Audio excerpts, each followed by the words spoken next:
Left on the table.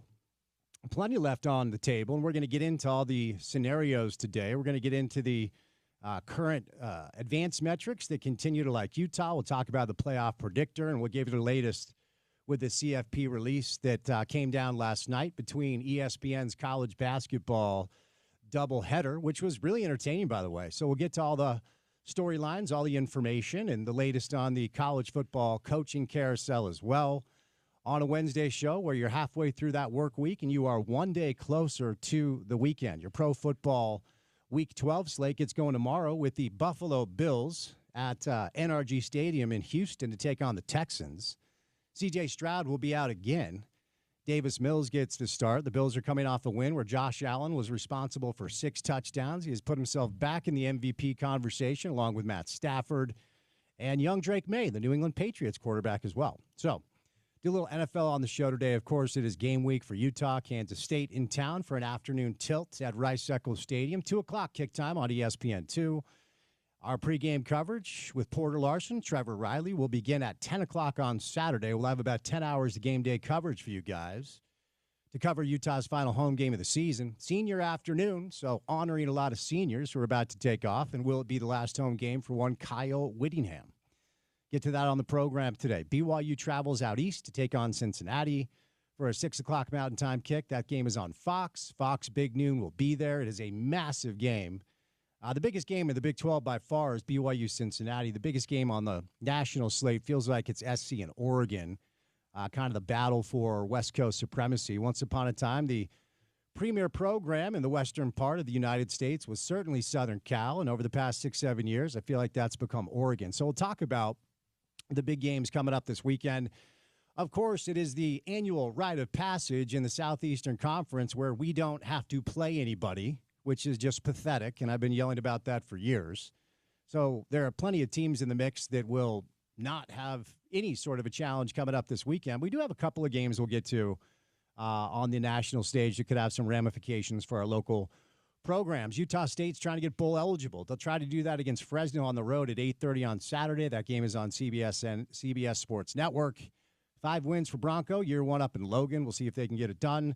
The Utah Jazz were in action last night. It was the season debut of one LeBron James, and the Lakers were able to dispatch of the Jazz last night in Los Angeles with LeBron and Luka on the floor together. The Jazz are back in action coming up in 2 days from now against Oklahoma City here in Salt Lake.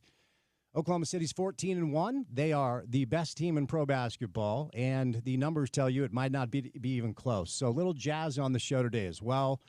Don't forget, we will be out at America First Field tomorrow afternoon with our friends at Real Salt Lake for a very, very special and exciting announcement. And I'm not allowed to say anything else about that, so stay tuned to the show tomorrow. All right, I teased the guest list. Here's how we're going to roll. We'll start things off with our friend Andy Larson from the Salt Lake Tribune. We'll do a little Jazz, maybe a little RSL with Andy today right off the bat. We're going to bring in Ivan Mizell, one of my favorite college football media members. We'll get into the college football playoff rankings, talk some Utah, talk some BYU, talk some Big 12. How about our guy Yogi Roth, the triumphant return of Yogi Roth to the program, our old friend from the Pac-12 Network, who is now with the Big 10 Network. College football with Yogi today, and I want to ask Yogi about his thoughts if this is the final time here in Salt Lake we see Coach Witt coaching Utah football at Rice-Eccles Stadium. Our friend Roxy Bernstein rolls by. We'll do some college football with Roxy, and then also a little Mammoth. Roxy's going to be calling a Mammoth game coming up, so we'll do some pro hockey.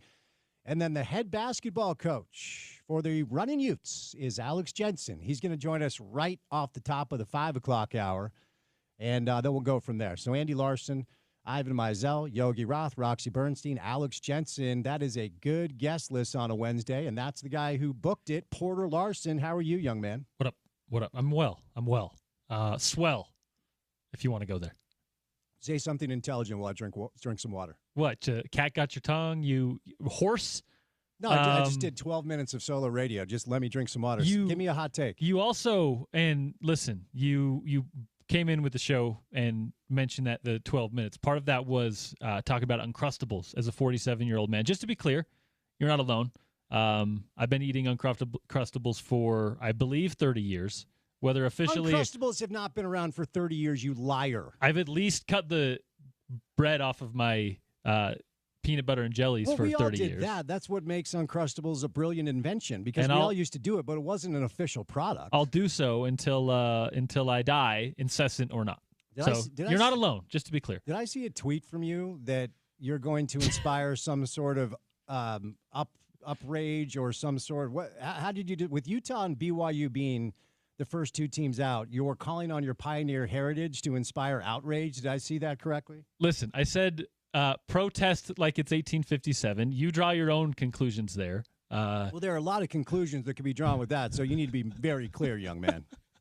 Listen, Utah and BYU currently stand as the first two teams out officially of the college football playoff, a 12-team playoff in which they are ranked 11 and 12. If that is the scenario we see, I don't think it is. We have plenty of football left in us.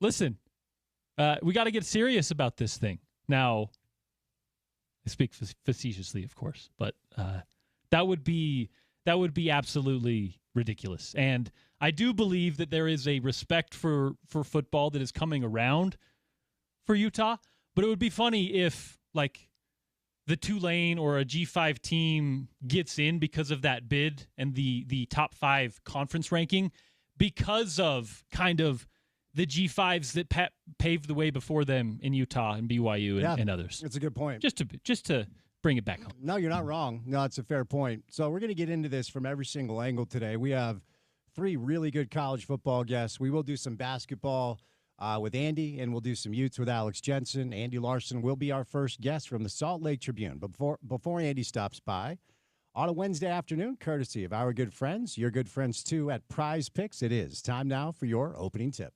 Welcome to The Drive with Spence Checketts on Utah's #1 sports talk. Now into the studios of ESPN 700 to set the scene for the show. The opening tip of The Drive is brought to you by Prize Picks. Use the code ESPN 700 and run your game with Prize Picks. You guys already know that Prize Picks is the best way to win cash on football, as we are in week 12 of the pro football season. No matter who your favorite team is in either football or basketball, Prize Picks is the best place to turn that knowledge into cash, where you pick more or less on 2 to 6 player stat projections, and you could win up to 2,000 times your money. Prize Picks now offers stacks, which means you can pick the same player up to 3 times in the same lineup. If you want to pick more on Steph Curry's points, 3-pointers, and assists, now you can pick all of them in the same lineup only on Prize Picks. You can also follow other Prize Picks players directly on the app and copy their lineups in just one click, whether it's a friend, a celebrity partner, or just someone whose picks you like.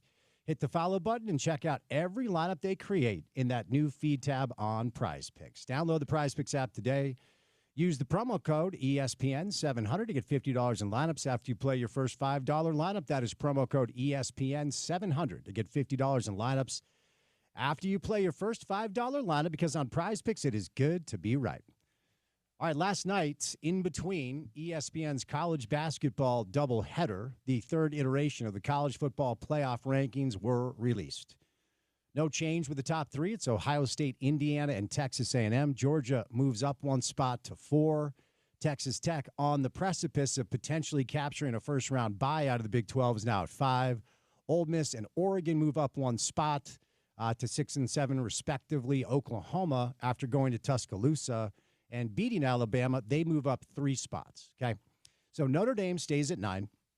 Alabama falls from 4 all the way down to 10. A lot of people talking about that dynamic today.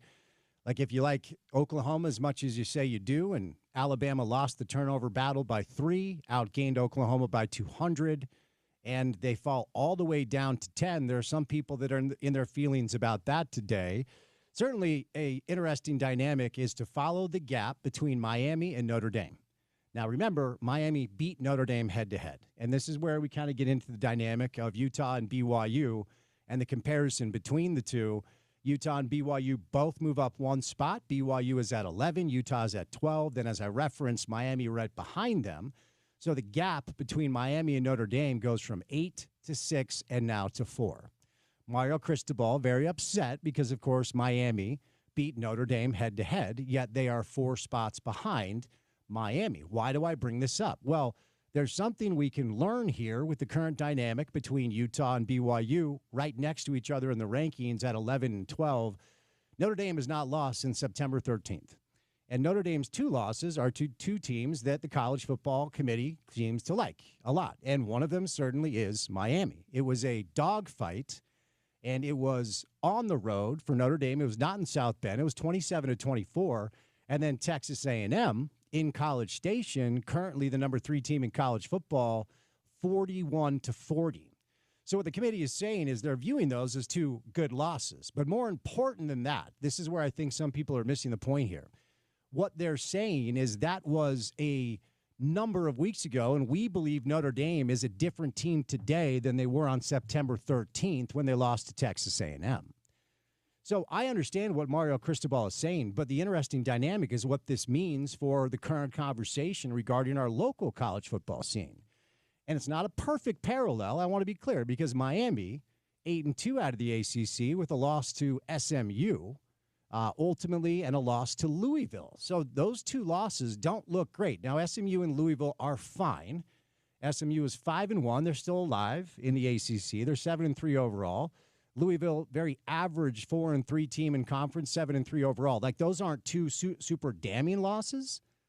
But this is where the parallel gets a little sticky here, because if we talk about Miami and Notre Dame juxtaposed to BYU and Utah, like if you put BYU in the role of Miami, Brigham Young only has 1 loss, and it's to a top 5 team in the country. Now, here's what I wanted to point out, because remember how we talked about the BYU game the week of the BYU-Texas Tech game, okay? The only thing that BYU had to avoid in order to answer the bell and shut people up who had doubts about Brigham Young as far as how they stack up with the best teams in college football, they had to avoid one thing, and that is getting dog-walked in Lubbock. Here's the problem. That's what happened. Okay, so what the committee is saying, because I hear all these BYU propagandists, media members that actually work for BYU, so they're not really media members, talk about strength of schedule, strength of record, wins over bowl teams, as if that means anything at all. Wins over P4 teams. Oh, congratulations. Here's the issue. You've had one chance to showcase yourself when the majority of America was watching your game. I don't know what the numbers were for Utah and BYU, but everybody was watching that Texas Tech BYU game for one reason.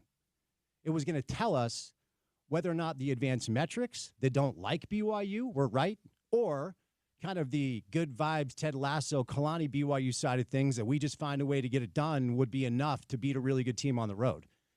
And what was proven is the people who have doubts about BYU against the best teams in the country were right, okay? And that's how the committee is looking at this.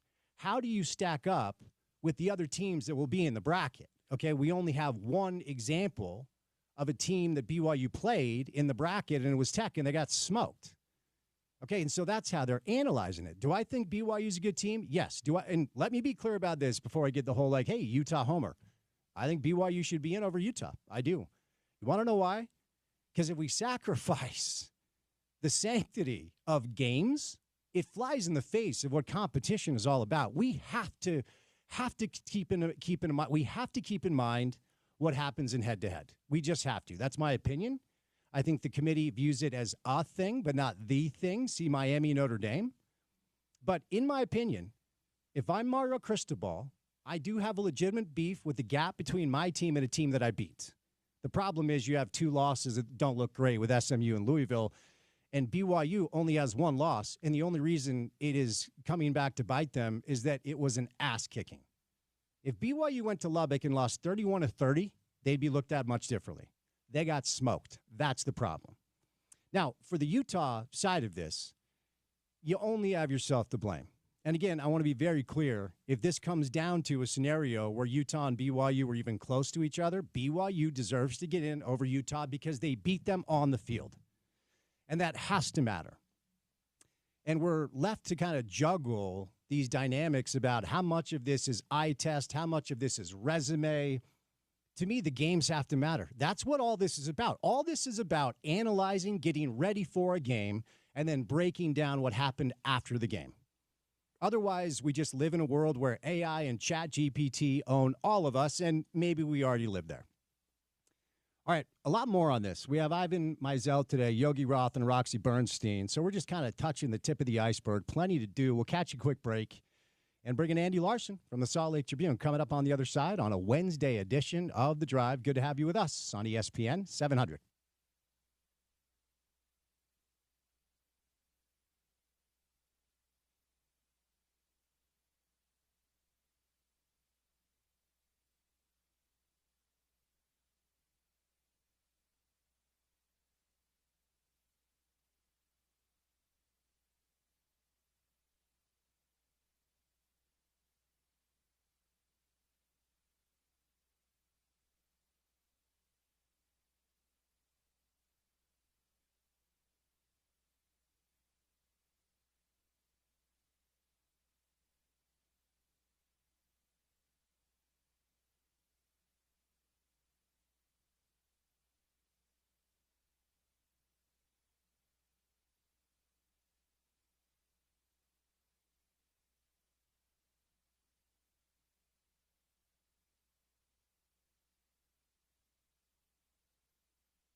Porter Larson in his bag today. We have a hell of a radio show for you.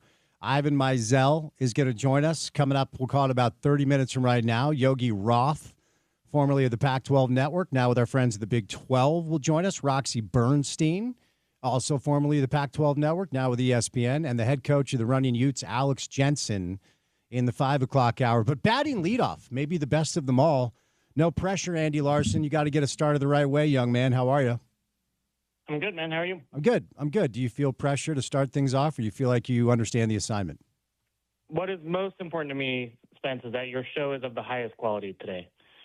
I can't tell you how much I appreciate that, Andy. So let's let's get right into it. So Tim McMahon joined the show yesterday, our friend Dan McMahon, and it had been a minute since we had Tim on, but now that we're kind of inching our way to the holiday season when it comes to the NBA, now's the time where we kind of analyze what sort of hand we've been dealt. And I want to be very clear, in case there are ears perking up, I have no frame of reference for this. It was the first time I had heard it.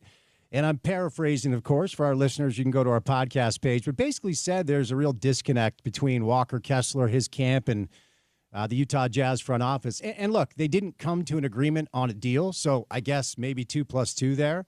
But also indicated, like, if you're a team looking at the landscape of free agency next year, Walker Kessler might be a player that you can actually get. Anyway, your thoughts on that, and do you have any insight there? Yeah, look, okay, so a few things. One, I would separate Walker Kessler from Walker Kessler's camp a little bit, right? Where he's got a manager named Austin, trying to think of his last name, an agent as well. And they have not been super stoked about how the Jazz have handled kind of, I guess, the timeline of Walker's career, So I would say, obviously, like any player going into free agency into their 4th year of their rookie year, they probably wanted long-term extension to happen. And, for the cap space reasons, the Jazz didn't want to do that. And so you kind of ended up where, the Walker's representation didn't get what they wanted, and reasonably so. I think that there's also some frustration about kind of how the playing time has been handled in year 2, especially when he was coming off the bench. Remember, there were some games where, Omer Yurtseven was starting, and that was, it was what it was. And then, there's some times when, you just look around and Walker would like to win basketball games. I think he's one of the most, if not the most competitive player on this team, and maybe the guy who's kind of most clearly emotionally hurt when the Jazz lose. And he, the Jazz have been not a very good basketball team. And indeed, for the first 3 years, and maybe this year too a little bit, trading away good players in order to tank. So then you kind of look at these other teams around the Western Conference or around the league that he could be traded to, and, it makes a whole lot more sense to kind of slot him in there. Now, that being said, he's out for the year. It's not a relevant trade target anymore. But yeah, basically what Tim said is not false. It's true. It's something I've heard as well. I don't know that it's, ultimately because the Jazz have matching rights on his restricted free agency, what I anticipate is that Walker will go out into the marketplace next year, get an offer, and then I suspect that the Jazz match it. But yeah, it's not been a completely conflict-free tenure for him so far either.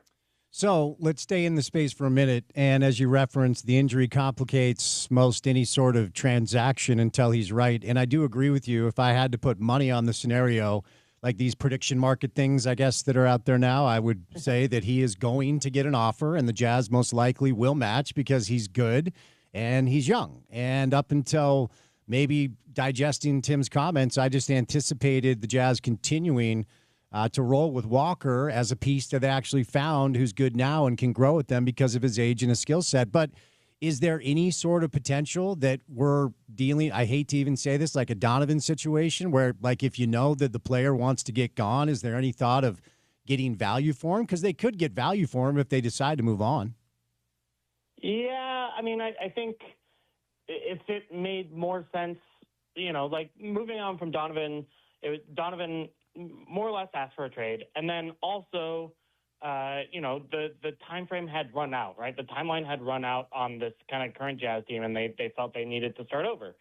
With Walker, he's part of your young core that you are trying to develop, right? Like, he does fit your timeline, and so they do think he's a good center. I think they are believers in Walker Kessler, and I think they do think he can be the center of the future. That being, and when in their conversations with, again, the Lakers of the world before the injuries, they had an extremely high asking price in deals in return for Walker. So I don't think it's like impossible that they trade him and some team matches that asking price. But I think, most likely is that, like, the kind of the base core is that the Jazz do value Walker. It doesn't make sense for them to give him an extension right now. They want to keep their options open because, of course, they do. They need to have those options open and in order to be a better team. And then you move forward with that, in mind. But, I don't think, like, Walker is I don't know that the Jazz are, like, convinced, like, hey, he's a $35 million a year player, and we'll see what maybe that RFA number is. But, like, he is pretty highly valued, and I guess I wouldn't say, like, just because his agents have been upset with how things have gone for him doesn't necessarily mean that, like, an outs is on the way.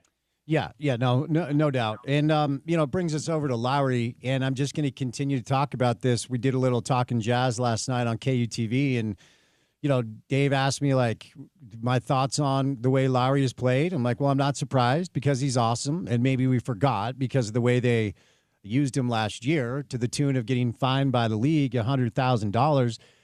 I just think they got to move him. I do, and it's not because I don't like him. And it's not like there's a lot to like about the fact that it's important when a really good player appears to like to live here. And, I wish that narrative would change a little bit. And I wonder if some of these younger players look at things a little bit differently. I mean, we continue to talk about the potential of, and this is a loose thing to kind of draw together here, but like if AJ DeBonsa loves his time at BYU and the Jazz somehow, some way luck into drafting him, is he more likely to stay here because he has experience?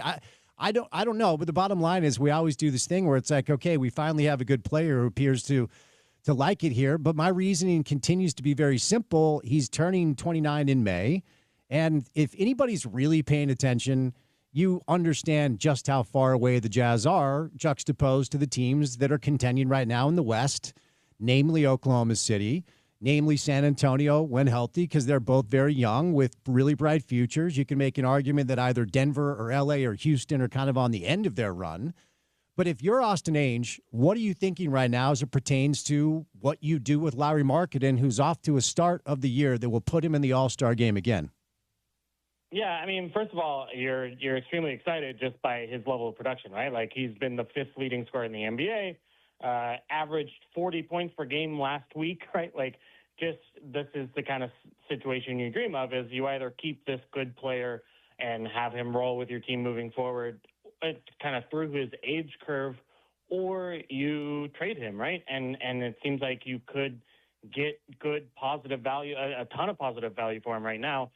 It just kind of, to me, depends on what that value is. And I think one of the things that maybe the lessons of the Donovan and Rudy trade is that you can't go for like a hope of a good pick. You can't hope that you own the Cavs and the Timberwolves picks for years to come and that one of those will be, a star one day, because it may just be that the players that you've traded to them made them really good, right? Like, and I think that's the case in Lowry's situation, right? Like, you can't, if you trade Lowry to San Antonio, the Victor Wembanyama, Lauri Markkanen, De'Aaron Fox team is going to be really awesome in the West, and you're going to be, drafting 25th with whatever picks you get in that deal. So I think, like, you need to get actual quality return back, and that can't be Tyler Hero. It can't be Jonathan Kuminga. It can't be Keldon Johnson. It has to be like a good, really high quality. I mean, frankly, Shai Gilgeous-Alexander level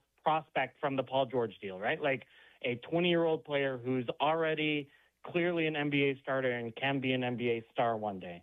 And then, yeah, you need picks and whatnot in return as well. So what I'm saying is, like, if that trade happens, if that offer materializes, then I think you do it. And if not, like, then yeah, like, you can be patient with it. You can wait until the deadline. You can wait until the offseason and get that, franchise-changing package that, again, changed the Thunder when they were able to get that deal for Paul George. So I think that's the way they're approaching it right now, and that's probably the way I would approach it too. Yeah, I don't think that, like, you force a trade right now because you're 5-9 and concerned about winning too many games. Are you concerned about winning too many games? Are you there yet? I mean, look, the Clippers are struggling. Memphis is without Ja. Dallas is a mess. Sacramento is the weirdest team I've ever seen. The Pelicans are bad. And it is only 14 games. But look, every week you're on, we can't just talk about whether Keontae is maturing. We have to do other things. So, like, ultimately, is there – because at times they've looked certainly a lot better this year than they did last year, and they're actually playing some of their good players, which helps the product. But is there any sort of concern that this team is good enough to be out of the bottom 8, which was, Andy, where we all know they need to finish at the end of the year? I'm more concerned than I was to start the season, and I think that's twofold. One, I think the Jazz are a little bit better than we thought they would be, thanks to, in essence, Keontae George's development, right?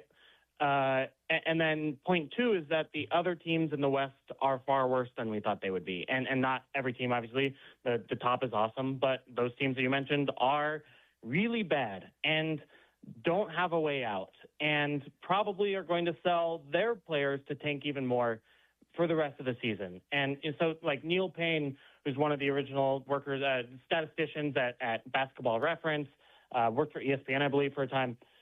He had on his Substack a post yesterday, or I believe it was Monday, kind of looking at how wacky the NBA is this year, where you have, for the first time in the last 20 years, teams at the bottom are underperforming at a level we haven't seen in a long time. So, for example, the Jazz, I think, are the 22nd worst team in the NBA right now, just by standings, by point differential. But their point differential is actually the worst of any 22nd ranked team in the NBA over the last 20 years. So essentially, usually the Jazz would have lost more games than they would have based on how they've played.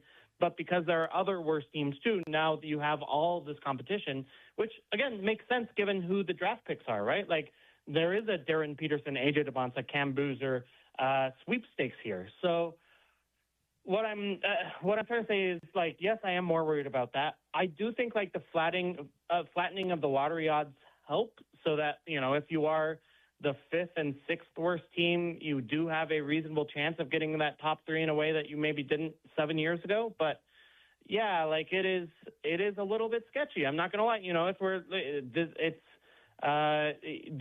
There is a real concern there, and so maybe the solution there is not trading Lowry but shutting him down, or what. I don't know what that is, but it is, you worry about, like, hey, when is this Jazz team going to be actually not only just, like, in the play-in conversation, but a contending conversation? That's hard to see that path right now if they end up, outside of the top 8. So I'm just doing this exercise in real time. If you go out east, Charlotte's unserious, Brooklyn's unserious, Washington's unserious. I would imagine because of the Halliburton. I didn't think the Pacers would be this bad, but he's out for the year. My guess is they're going to get in on the sweepstakes, because how nice would that be to grab Cam Boozer and get Tyrese Halliburton back in the fold. So that's 1, 2, 3, 4 unserious teams out east. If you look at the Western Conference, Pelicans, Kings, the rumors about the Mavericks blowing it up, maybe they go all in and their time frame is reset with Cooper Flagg and they get rid of AD and, like, I don't know. So that's at least 3, if not 4 teams out west as well. So that's 8 teams right there that look like they might get into the mix. And we'll see what happens with Portland. Maybe they come back down. They're 6 and 8.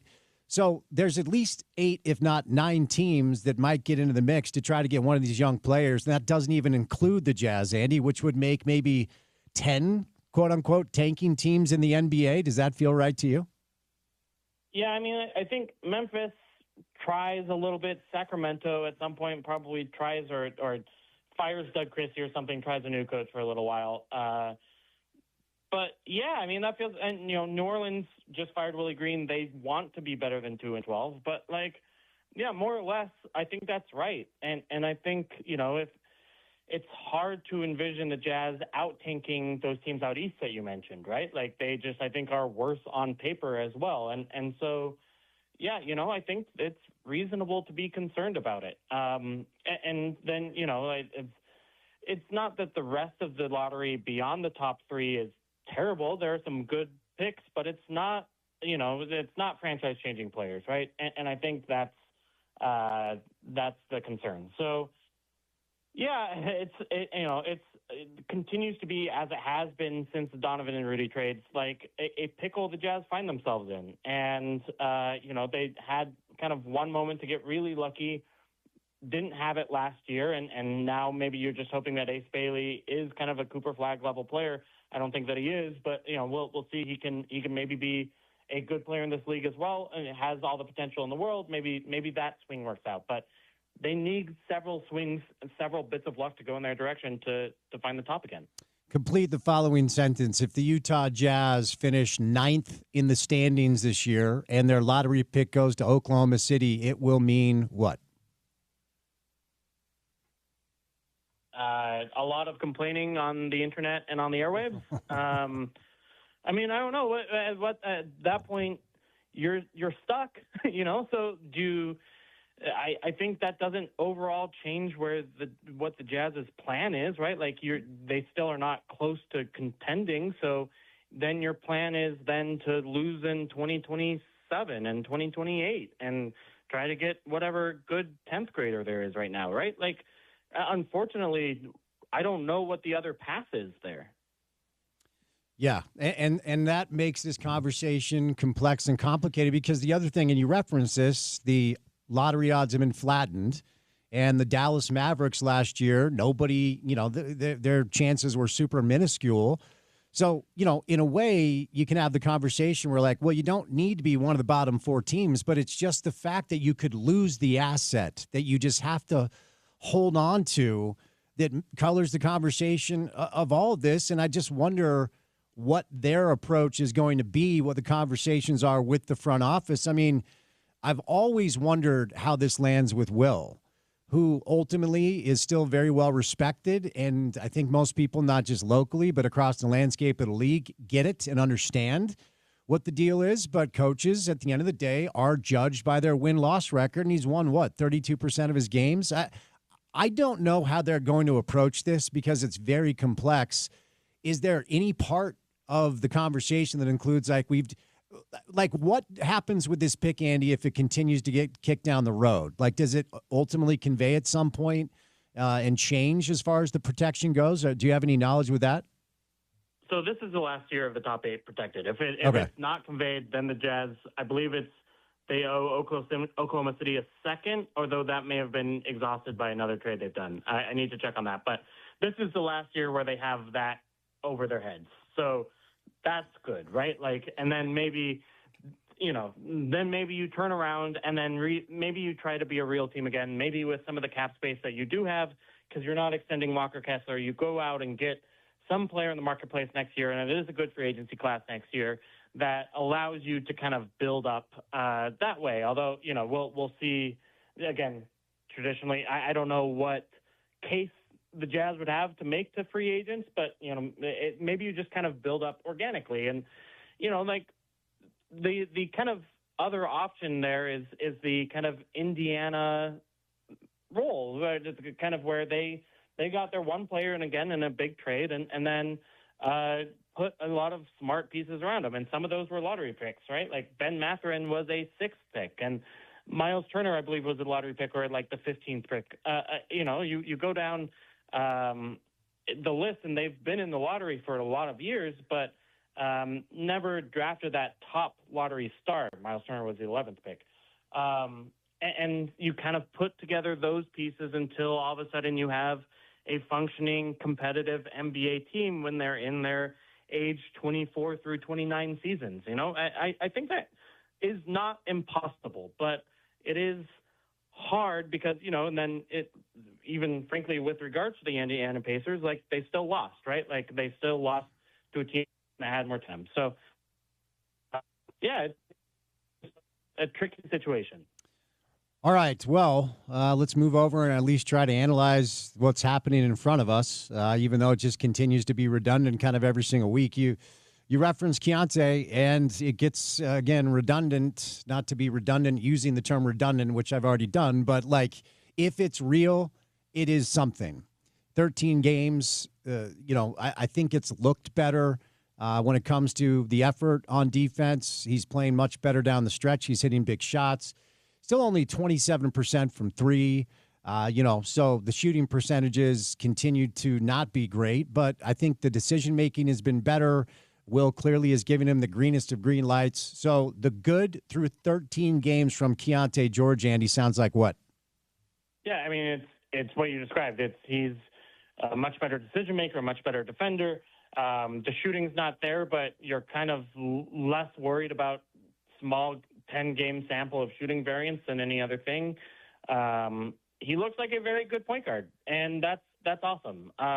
He looks like at least probably a starting caliber point guard. And, we'll see if, the obvious question is like, does the good decision-making continue? Does the good defense continue? Can he do it for 82 games? And, there have been players with 13-game good stretches before who then didn't. But it is as impressive of a developmental story and as a maturity turnaround as any player I've seen in my 12 years covering the Jazz. I mean, it's typically the guys who struggle to find their decision making on the floor to that extent and bring kind of that low of effort as he did last season don't then find it again. And he has, right? Like, I mean, I'm thinking like the Jazz have Mo Bamba as their G League starting center right now for basically those same issues, right? Kind of like maturity issues, kind of like lack of defense, lack of hustle, lack of basketball IQ kind of issues.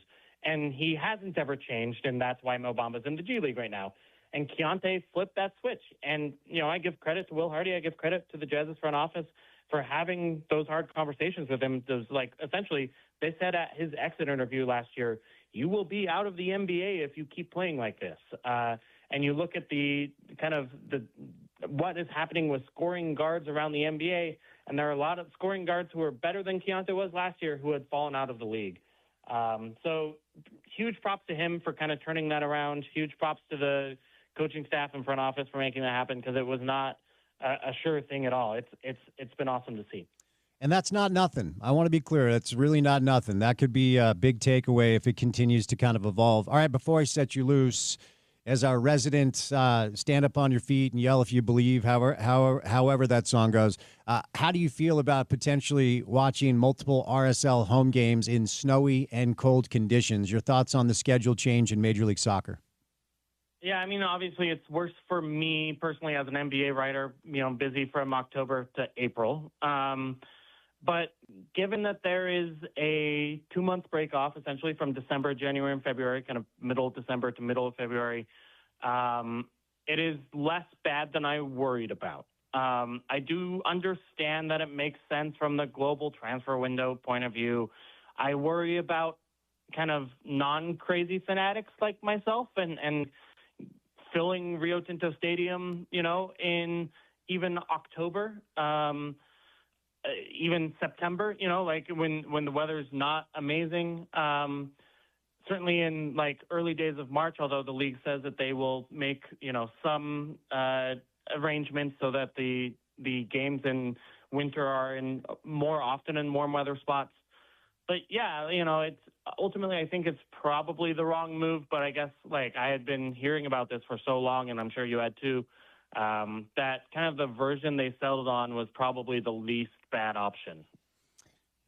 Trying to go up against college and pro football seems to be so stupid, but I get it on a number of different levels. I guess we'll kind of see how it plays out. Well, anyway, Andy, thank you for the time, my friend. Enjoy your Wednesday, and we'll chat soon. Sounds good. See you. Andy Larson covers the Utah Jazz for the Salt Lake Tribune. We'll catch a break, and we'll bring in Ivan Mizell, do college football coming up on the other side right here.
Game week for the Utes, 2 o'clock Saturday. Kansas State is in town. It's the final home game of the year for Utah football. Is it the final home game of the career of one Kyle Whittingham? Get into that a little bit later. The college football playoff rankings released last night. Let's bring in our next guest, though. He's always one of my favorites to catch up with when we're lucky enough to have the time. I always enjoy it. Ivan Mizell, little college football on a Wednesday. Ivan, how are you, sir? Hey, Spence, how are you? I'm doing well. Appreciate the time. So I do want to talk about the book. We'll get there in just a minute. But, of course, out this way, we have an interesting dynamic occurring with our local college football teams, namely Utah and BYU, who, according to the bracket that was released last night, are the first two teams out in the 12-team CFP. Do you think we're kind of headed to a scenario where the Big 12 for the second straight year is going to only get one team in? And, of course, that team would be Texas Tech? Well, it's like predicting the winner of a golf tournament after two rounds. And we've played more rounds than that, but I'm just thinking in terms of we do 6 polls, and we just released our third one. So there's a lot that can happen and usually does the last 3 weeks of the season. So ultimately, it's an interesting thing to try to analyze what the committee values and what they don't, whether it's eye test, whether it's resume. And it seems like there's a new piece of criteria every single year. When it comes to just the overall approach of the committee and the way they're conducting business this year, what stands out to you as what might be different, new, improved? Do you like the way they're kind of going about their business this year, Ivan? Well, it's my first year on the committee, so anything I compare it to is only from what I, glean from outside. And being inside the room is a lot different. I'll tell you this: the amount of data that is available to us is mind-boggling. I mean, it's. There are so many stats, and it's stuff that I'm frankly annoyed I never thought of myself, beforehand, covering the sport as long as I did. One of them is really easy, and it's called relative scoring. And relative scoring is simply how you did against the team vis-a-vis how everybody else did. For instance, if the team gives up 20 points a game and you score 30, then you have 150% relative scoring. And to see that unfold over the course of a season I think, has been a great tool for me. And I'll stop here except to say that there's so much data, everybody picks their own stats that they sort of lean on. And I understand that you need to be careful about what you can share and what you cannot. So I'll just ask the question, and if we need to pivot and move away, I completely respect that. But it does appear, even though Utah has 2 losses, there are a lot of metrics that indicate you guys like them an awful lot. And when you dig into some of the advanced metrics, football power index, S&P plus, and then just simple offense and defense where they're top 8 in both categories. It does appear, even though they've suffered 2 losses to 2 good teams in BYU and Texas Tech, the committee still thinks Utah is basically a borderline top 10 team. Is that fair to say? Well, sure. Yeah. 12 is borderline on the top 10. I think there's obviously, and I think, Hunter Yurachek said that. I think he got the question about them last night on one of the calls. Maybe he didn't. I don't know. But I think 12 is indicative of the level of respect that the committee has for Utah. What is, I guess the way I'll ask it is, as you referenced being in the rooms after covering the sport for a number of years, what are the dynamics that have caught you off guard, surprised you the most as far as the way the committee goes about their business and the process? What are the things that you maybe you least expected? Just the level of detail that the discussion takes, and it's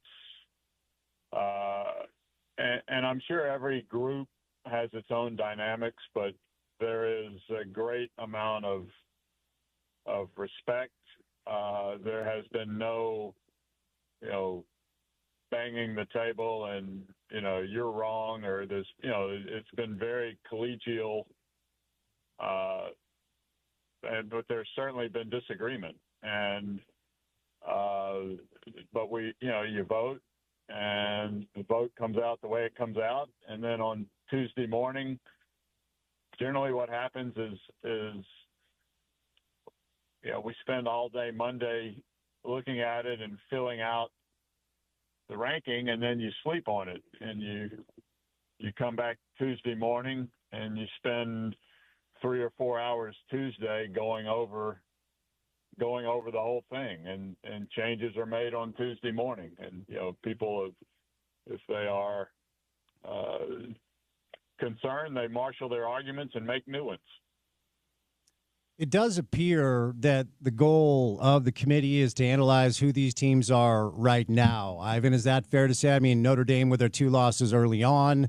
Utah, since the BYU loss, has really flown, averaging 51 points a game over the past 3 games, is the best rushing offense in the Big 12 and the second best rushing offense in college football. So kind of shed some light on that dynamic, because head-to-head has to matter, obviously, but how much of the goal of the committee is to figure out exactly who the team is today as opposed to, say, September 13th, which is the last time Notre Dame lost a football game? Well, perhaps you've heard maybe once or twice or several hundred times the phrase body of work. Uh-huh. Yeah, so body of work is, that's the key. It is, you're cognizant of that a team is different, on November 19th than it was on August 29th. But I think, and I know Hunter said this last night, Alabama's loss to Florida State as long ago as it was is relevant, given who Florida State is. And, that's, but body of work is the key. Certainly, and I will follow up with this. When it comes to the head-to-head dynamic, right, where BYU simply beat Utah and Miami simply beat Notre Dame, and those are not perfect parallels because Miami has a couple of losses to teams that are good, not great, while Brigham Young's 1 loss is to Texas Tech, who's a top 5 team. But when it comes to simply head-to-head as opposed to overall body of work, how much water does that carry, Ivan?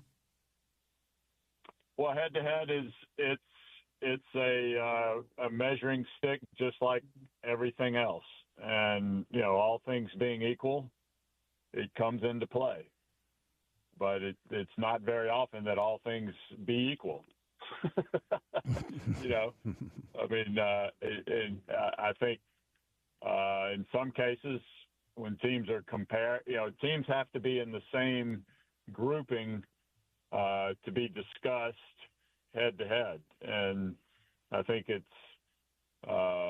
fairly evident, and Hunter said it last night, Notre Dame and Miami is yet to be in the same considered in the same group of teams. The feeling of the committee up to now is that Miami is not yet where Notre Dame is.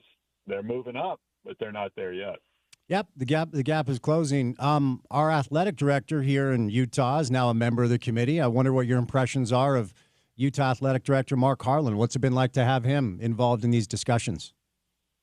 Well, it was great, because he's been there before. So there was and to be just plopped into the meeting this week for the first time is, that could be daunting, but he knows how it works. And, there are several members of the committee who served with Mark, so there was a degree of comfort with him that they might not have been there for somebody else. So that was. I think we're lucky to have him. I know this is going to catch you completely off guard, Ivan, because college football fans are so measured. But when the announcement of Mark stepping in to the committee was released, a lot of folks here locally, namely fans of Brigham Young, talked about the potential of Utah maybe jumping into this thing and there being a bit of a conflict of interest. I'm rolling my eyes because I know how silly it is, but paint a picture, like when Utah is brought up as a topic, what happens in the room? Mark simply just has to walk out and recluse himself. Is that correct? Is that about right? Yeah, so there's two different recusals. There's a partial recusal, which means you can be in the room and listen to the discussion and chime in about the other teams that are being discussed along with the team you're recused from.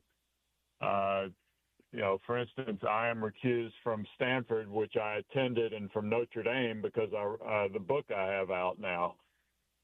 Marked, then there is a full recusal. And if your team is in the mix, it happens exactly as you described. The minute Utah comes up, Mark gets up and leaves, or Carla Williams from Virginia gets up and leaves. And they go out, and generally because they're full-time ADs, they're delighted because they can go try to catch up on some of the work they've left behind.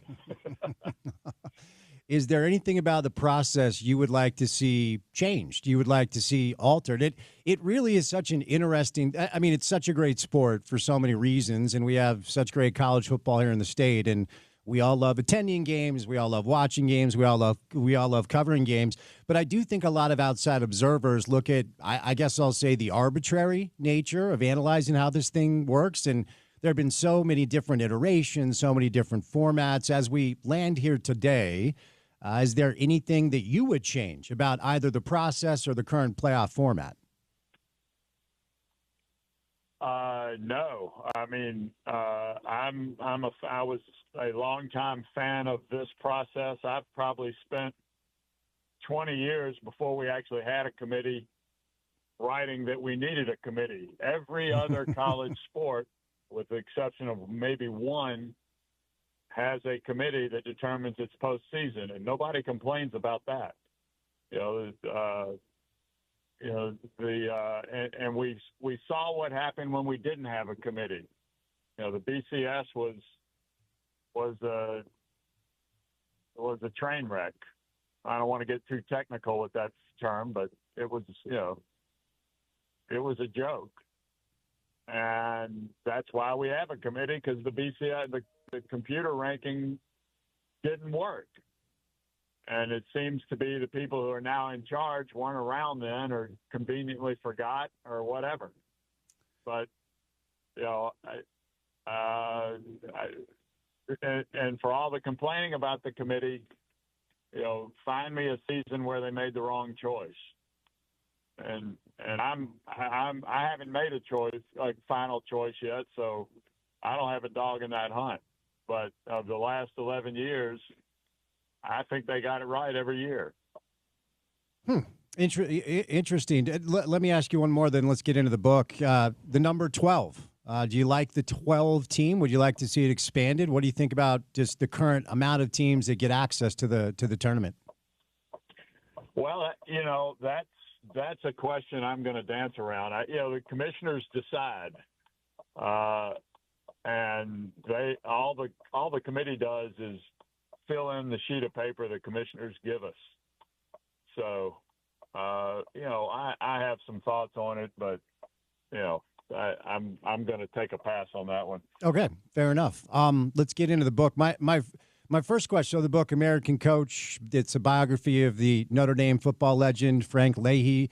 My first question, because I will admit something that I probably shouldn't. I was pretty unfamiliar with the story until you decided to tackle this project. So I just wanted to know the origin story. Me too. Yeah. So I'm genuinely curious as to when you discovered how interesting this entire story is and what motivated you to kind of unpack it the way you have.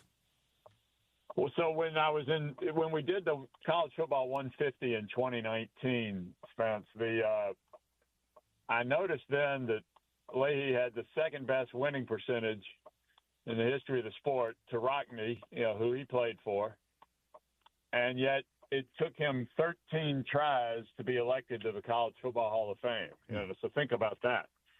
And that was the thread I kind of started pulling on. Why is that? Well, the other coaches didn't like him. Well, why didn't they like him? And then I kind of learned a little bit about who he was and who his teams were. And then I thought, this is a guy who is a seminal figure in the sport, and he's been completely forgotten. And I think you can make the case, and I make it in the book, that without Leahy, Notre Dame is not Notre Dame. All that success Rockne had would just be attached to Rockne. But Leahy came in 10 years after Rockne died tragically and restored the Fighting Irish to that level of success. And I think in doing so established Notre Dame as the first national power in what for so many years was a regional sport. So why wasn't he liked? I mean, what was it about his person? Was it jealousy because he was a winner? Was he a kind of a crusty guy? Like, what was it about him that his peers didn't seem to latch onto? Surely it was competitive. It was the competitive instincts of all these men who become head college football coaches. And Leahy was a bit of an introvert, and he was kind of an odd duck. But mainly his entire being was focused on winning football games. And in that sense, he was a success. In other senses, his marriage was difficult. His kids, didn't really have a present father. Fred Leahy, I've known had an email friendship with many years and really helped me with the book. A number of years ago, told the Los Angeles Times, Dad belonged to the world and Mom had 8 kids. And, I think the other thing that surprised me a little bit was how the book began to mirror just life in the 20th century in America, the middle of the 20th century. I mean, on the one hand, Leahy was a great bootstrap story, the kind of story that we all grew up hearing. You can make whatever you dream of in America, you can be. But on the other hand, the dark side of that chasing of success, and that story's been told in America a lot too. I mean, he chased success at the expense of his health. He had to quit at age 45 because the stress just ate him alive, at the expense of his marriage and at the expense of his family. And that's kind of an American story too. Where's the best place, Ivan, for folks to go to go grab it? Well, it's available. Should be available wherever you buy books. It's certainly on all the websites. I can't speak to the bookstores in the Salt Lake area. I haven't been out there since the book came out. I'd love to come, just haven't been able to get there yet. And but it's certainly available. Amazon.com, BN.com, Porchlight.com, all the big booksellers. Before I set you loose, there is a interesting subplot for the game coming up on Saturday. I mean, Utah, of course, has to continue to win and show well for you people on the committee to continue to like them the way that you have. But there's a small chance, well, I won't even say that. There's a better chance, actually, than small, that this is the final home game for Kyle Whittingham as the head coach of Utah football. From your perspective, national guy, college football media member, 4 decades, well-respected. I say the name Kyle Whittingham, and you say what?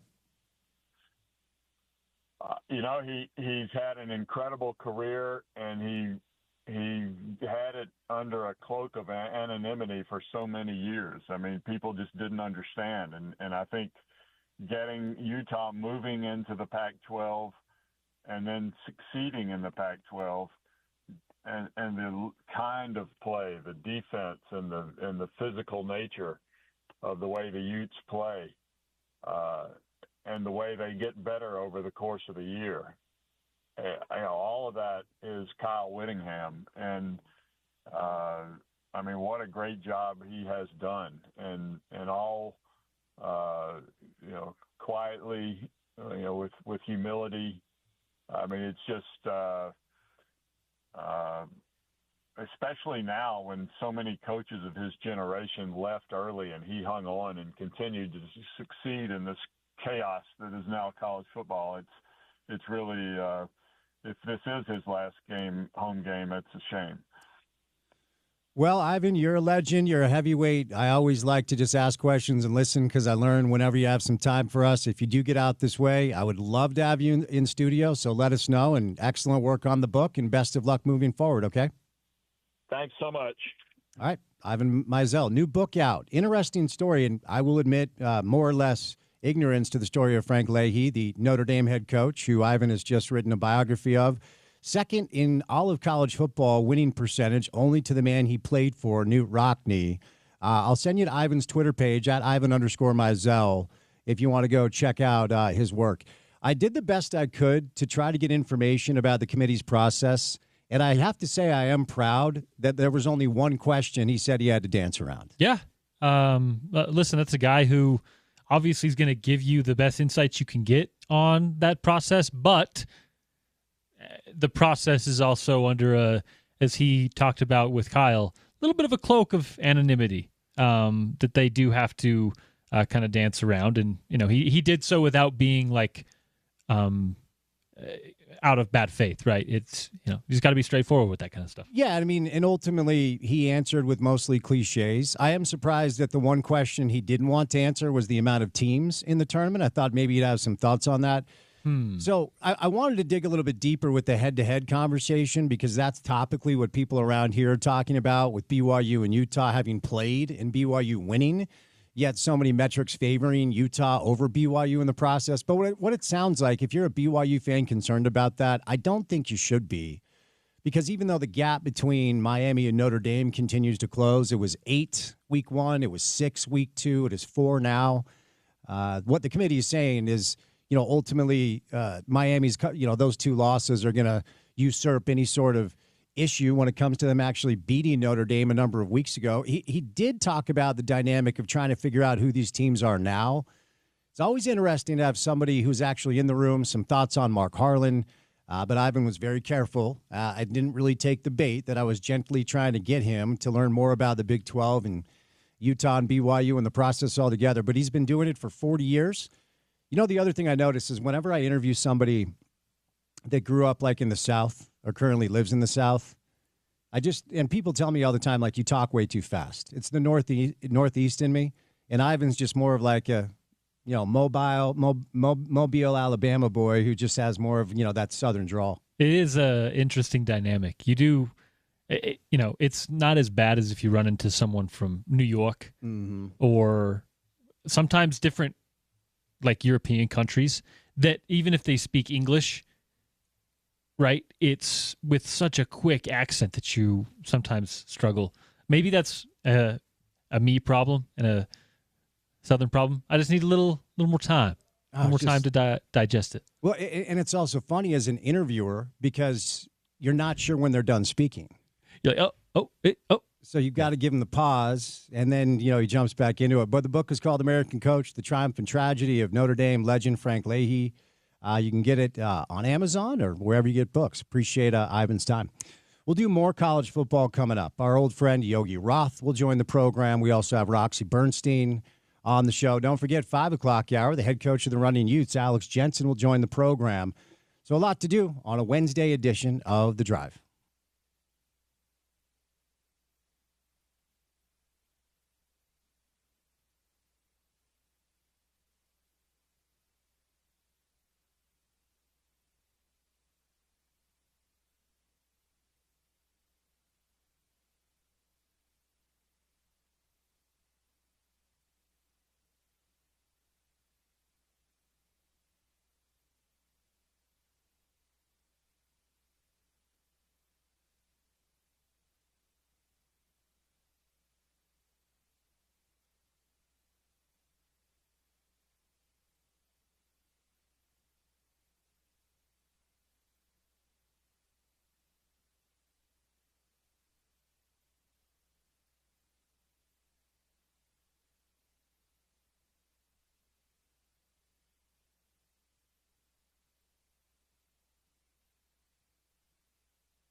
Got Yogi Roth joining the program today. More college football coming your way. We'll call that about 25 minutes from right now.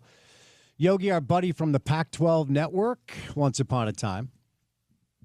How much time has to pass, Porter, before I say Pac-12 network into a microphone and our listeners are like, wait a sec, what's a Pac-12? What does that even mean? Well, here's the thing. It's now. Don't. Like, I know it's still technically a business that's being run. Well, in 2 years, it might be a decent basketball conference, right? Because that's of actually not a bad point. What's going on. I mean, here's the thing that I like to remind people. Although it has been very hectic and very forced because of, I think, TV money and because of the chaos with college basketball, college football, with NIL and all of the above, it's been very accentuated and over the top recently.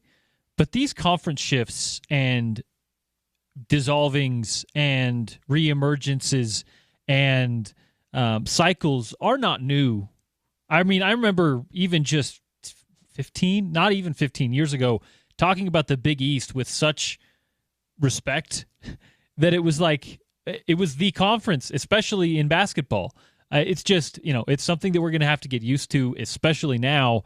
I think there will be a little bit of a leveling at some point when we see whatever the next iteration of college football looks like. But at that moment, we're going to see another round of this, and we're going to have to kind of reset again. And then it'll happen again at some point in a different way, and maybe in the opposite direction, where I truly believe, Spence, we're seeing all of this now.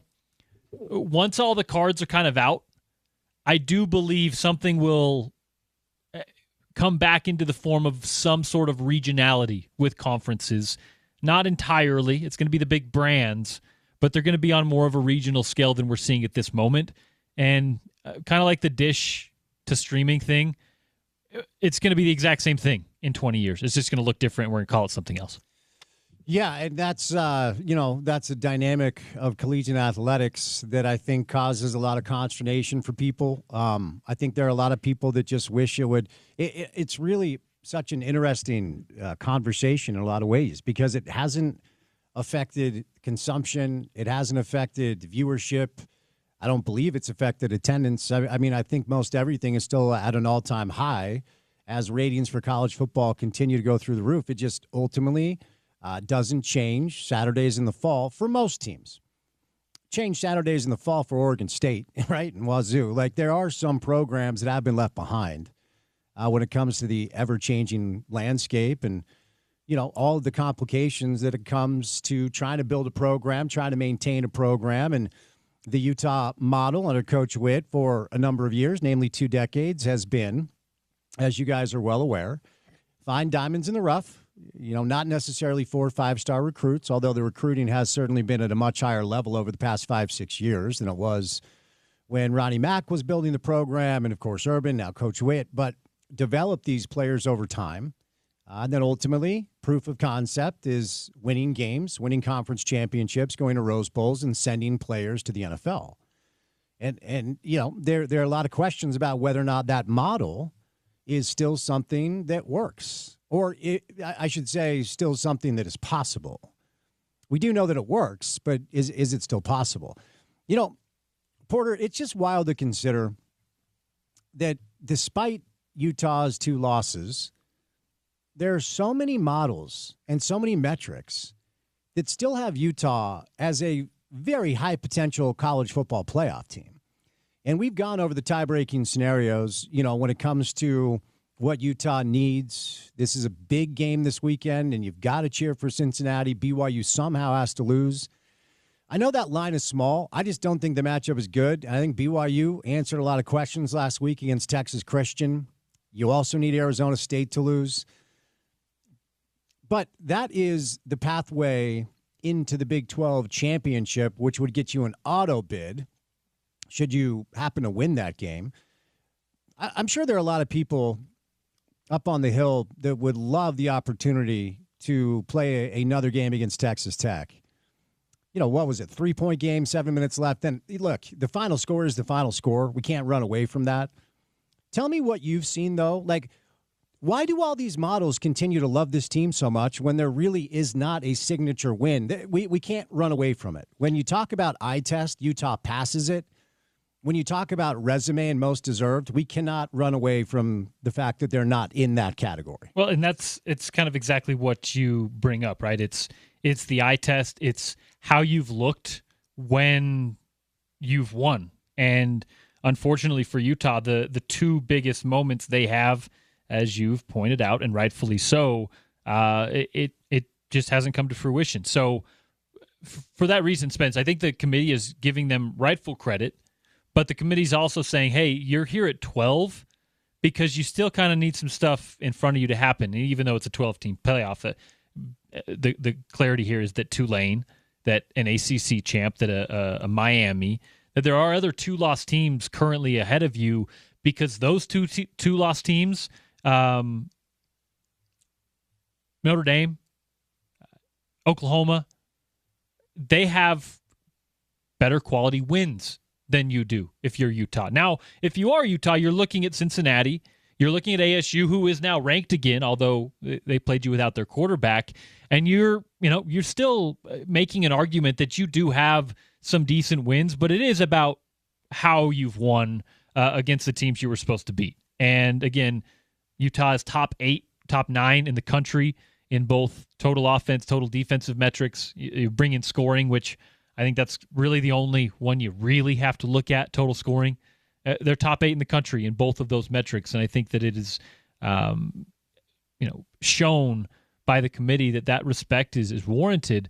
But the committee is also saying there's no room for error if you're Utah, and there's also a way that other teams can spoil your party. But there are a few scenarios that Utah has to look at very specifically, right? You want Oklahoma to lose in front of you. You want those two-loss teams that are currently sitting right ahead of you to lose a game, because at this moment you don't control your own destiny. BYU does.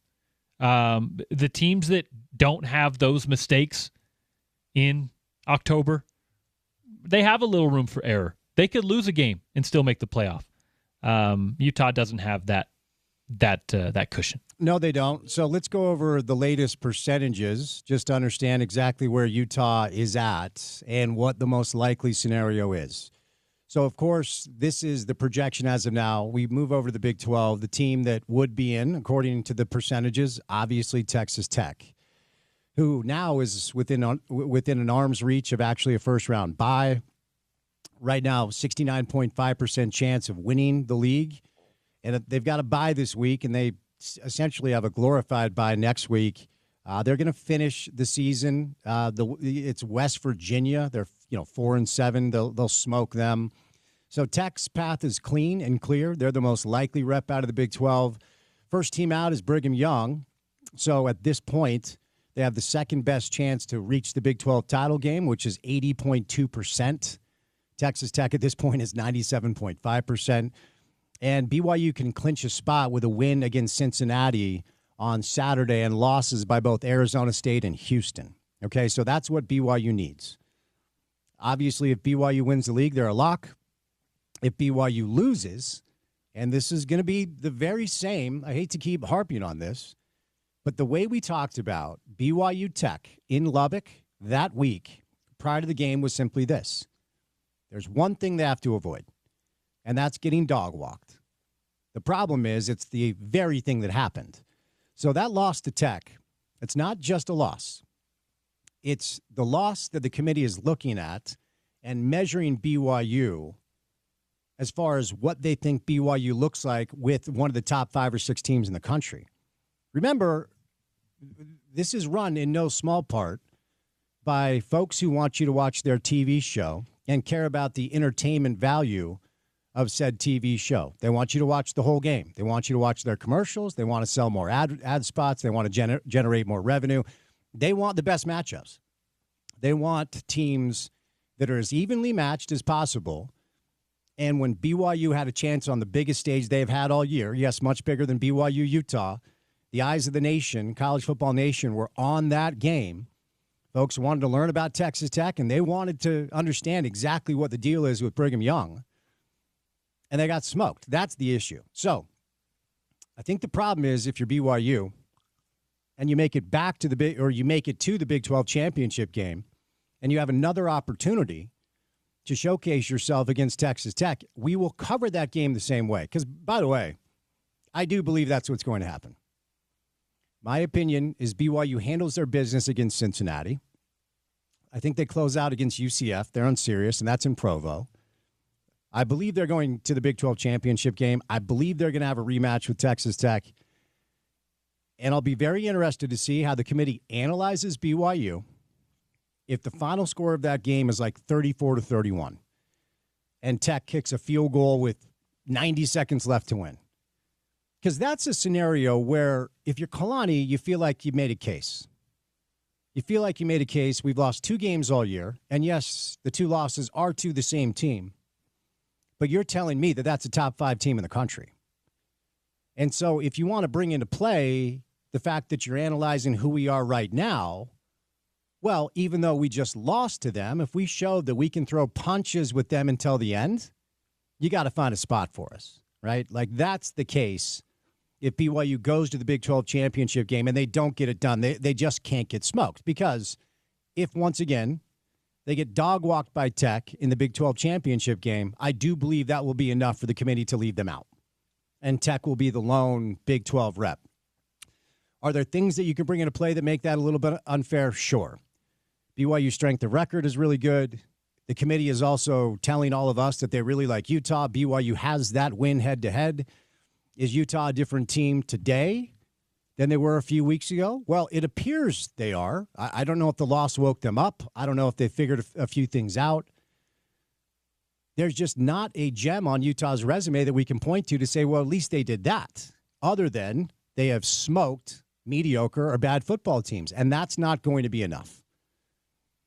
Still in the mix for the Big 12 championship, according to the ESPN analytics, Utah with an 11.9% chance to reach the Big 12 championship game, followed by Arizona State at 8.4% and Cincinnati at 1.9%. Everyone else essentially has been eliminated. Like I said, Texas Tech can clinch coming up this weekend. The way BYU clinches is they win Saturday against Cincinnati, and Arizona State and Houston lose. That's the BYU clinching scenario. So if you missed it yesterday, we did this exercise, but ultimately we need to revisit it because we did the exercise prior to the release of the latest college football playoff rankings. The 3rd iteration was released yesterday.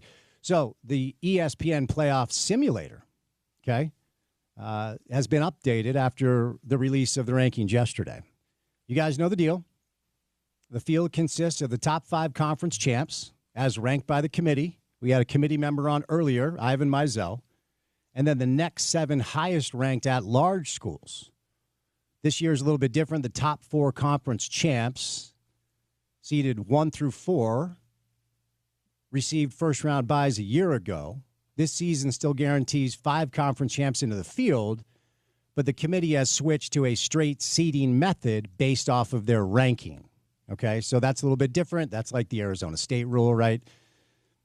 8 teams seeded 5 through 12 will play first round. Then the 4 first-round winners will advance to play the top 4 seeds in the quarterfinal round. Both the quarters and the semifinals will be played at the former New Year's Six Bowl sites. You guys remember the New Year's Six Bowls? Quarterfinal games will be the Cotton Bowl December 31st, the Orange Bowl January 1st, Rose Bowl and Sugar Bowl also January 1st. The semifinals are going to be the Fiesta Bowl January the 8th and the 9th.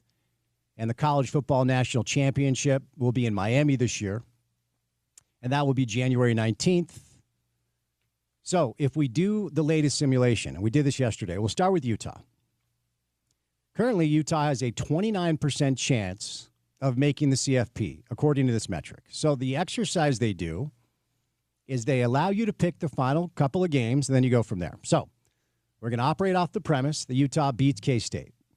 The line last I checked was like 17. Utah is a very healthy favorite coming up on Saturday at 2 o'clock. So we click on Utah beats Kansas State. Then we move over to the final game of the season on the 27th, little post-Thanksgiving feast. We will believe Utah beats Kansas. Okay? They don't allow you to insert like a score as far as like Is it an ass kicking? Are there style points?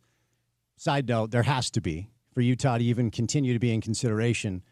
Close games for either of these matchups. Bad news for Utah. So the final portion of the exercise is, quote, will Utah win its conference championship game? You can say yes, no, or doesn't make the game. My belief is Utah does not make that game. So you click on doesn't make the game. All right, so Utah finishes the season beating K-State and Kansas, but they don't make the Big 12 championship game because my belief is BYU will.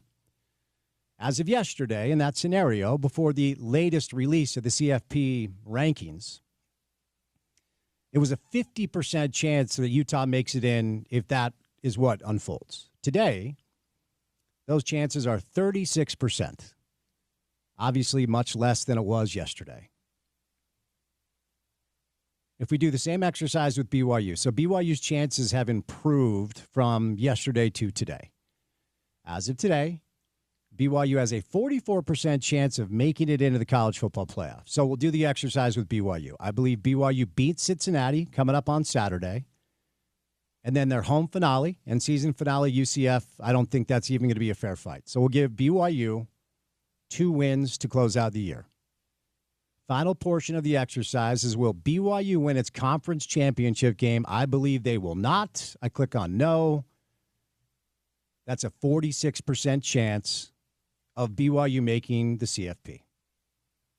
So if chalk holds, and I believe that it will, Texas Tech is in, and that's it. And the Big 12 is going to be left with another one-bid situation. Big 12 apologists will riot in the streets. But that's the most likely scenario. That's what the committee's telling us. And obviously, this is a sport that every weekend features absolute chaos and upsets that nobody sees coming, which is why, kids, I always say, do not bet on sports. Definitely college football. These are kids. It's impossible to know how they're going to react week to week. When it comes to the landscape of the college football weekend ahead, week 13, this is the annual rite of passage where the SEC conference sticks 2 middle fingers up in the air and says, we do not have to play anybody this week. A&M is hosting mighty Samford, who is 1-10 at College Station. There is a somewhat interesting game in Norman where Missouri will play Oklahoma. You have to hope that Missouri is able to win that game. Georgia is hosting Charlotte, who's 1-9 in Athens. Alabama welcomes in 3-8 Eastern Illinois. The big game is at Autzen in Eugene. Lincoln Riley, the last USC coach to win at Autzen in 2011. Obviously, he wasn't coaching SC. But since they hired him 4 years ago, this is potentially the biggest game that he has coached for Southern Cal, and maybe the biggest win, certainly the biggest win based off of ranking. They beat Notre Dame year one. They beat LSU last year. They beat Michigan earlier. But if USC goes up to Autzen and beats Oregon, it opens up a lot of possibilities for Southern Cal. What the committee told us last night, not just by the metric, not just by the ranking, but the interview with the CFP co-chair, they don't really think that highly of Oregon. And honestly, should they? Oregon's 1 loss away from being Utah, right? Like their best win of the season is at Iowa, who's no longer in the top 25. So that's kind of like Utah beating Cincinnati. Like at the time it felt good, but it's not great now. The Penn State win at the time looked good, but obviously Penn State 1-6 in conference, 4-6 overall, looking for a new football coach. The quote, good loss, I guess, is Indiana. It's the only loss of the season. Indiana's the number 2 team in the country. It was at home. So if they lose to USC, they would actually mirror Utah in a way. So you need to cheer for Southern Cal. You want Southern Cal to beat Oregon. Oregon finishes the season with a potentially tricky game at Washington. Washington's good, not great this year, 4-3 in conference, 7-3 overall. So Oregon has a couple of challenges left that could change the way they're viewed, certainly. Tulane is your latest. Tulane and Jake Retzlaff might make the CFP. How about that? Tulane might make it in. So there you go. There are some potential pitfalls for teams that are ahead of both Utah and BYU. You just have to cheer for ultimate chaos. So cheer for Mizzou this weekend to beat Oklahoma. cheer for Southern Cal this weekend to beat Oregon. We went over the clinching scenarios for both Brigham Young and Texas Tech. Both can potentially clinch coming up this weekend. So BYU Cincinnati, a big one. And you need a little help. I don't think it's going to come in the form of Colorado, even though they're at home in Boulder against Arizona State. Maybe TCU can get Houston. That's the way BYU can clinch, and Texas Tech is on a bye before the close of the year. Kansas State, Utah, 2 o'clock. Mountain Time coming up on Saturday. Our pregame coverage begins at 10 o'clock with Porter Larson and Trevor Riley. We will catch a quick break.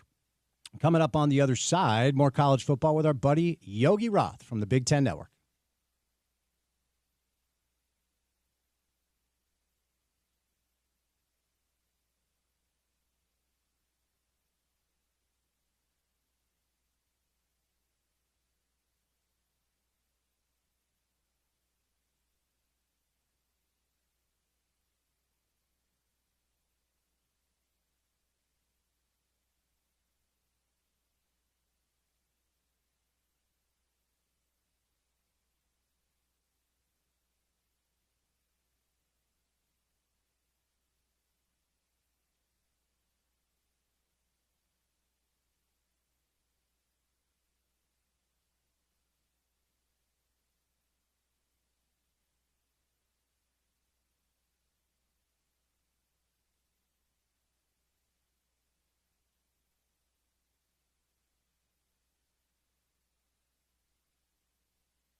It's the final home game of the season for Utah football on Saturday, which is wild, man. We do this thing where we miss the sport all off season, and then we blink, and then it's almost over. So Kansas State is in town for a 2 o'clock Mountain Time kick. Utah's a very healthy favorite in the game. So we'll get to some of the storylines. Our next guest, man, it has been too long, and it makes me sad because we don't get to talk to him as much as we used to, but happy that Yogi Roth can give us some time on a Wednesday afternoon. Yogi Roth, how are you, sir? You know, I miss your voice too, man. We used to go everywhere, right? We talk Utes, we talk football, we talk philosophy. I could see you as if I'm in studio right now. I know I'm not, but I'd be at the Hilton around the corner. I'd walk over there, get a coffee at my favorite spot, go to coaches' meetings. So you're bringing me back to some nostalgia. I miss you. I miss your fan base and Rice Eccles. But it's been fun tracking you from afar. You're always close to my heart. For sure, man. We miss you, too. I was actually telling Porter the other day, I'm like, man, I miss our – because we used to have you on like a weekly basis, and, of course, things have changed, and you landed on your feet like I told you that you would, Yogi, at the Big Ten Network. But I wanted to start here. There's an interesting subplot to Saturday's game where people that are a lot more plugged in than I am believe it's the final home game for this – head football coach out here, Kyle Whittingham. If Saturday's the final home game for Kyle Whittingham, what sort of weight does that day carry for this fan base? Wow. So is that like, give me the scale of like how real that is, because we've talked about that for a long time. So what I'll say is people that are more plugged into the situation than I am absolutely believe it to be true. I have no information about whether or not that it is. It seemed, I'm not going to say consensus. I'll stop short of that. But there's a very real possibility that Saturdays is the final home game for Whit. Oh, well, first thing, my heart sinks a little bit, if I'm being honest. And then it rises back up because I think about everything he's done. Yeah, I go back to, I think all of us, that 2021 Rose Bowl. The whole world was, other than people in Columbus, I think we're rooting for Utah in that game. I could see it like it was yesterday, right? I mean, the team had gone through so much. And I just remember him pregame. I could see our interview. It'd go Holly Rowe, ESPN Radio, then myself. And I felt like we did that every year at the Rose Bowl, and it was only for a couple. And I thought that year if they won, he was going to hang it up. Like in my gut, I was like, I might interview him, and this will be his last interview, But he just would kind of recover, it seemed like, and go to Hawaii with his family and, find some time on the slopes and here we go again. And then, they went back to the Rose Bowl, didn't win that one. Here we go again. Anyway, I could ramble on him. I think the things that'll always stand out to me about Coach Whittingham, and I believe that all leaders have to have this, you have to have clarity around what matters most. You have to be confident when you state it, which means that your players and coaches will reflect it. And then you have to be disciplined in your approach to impart it on the program. And he's had all three: clarity, confidence, and discipline in spades.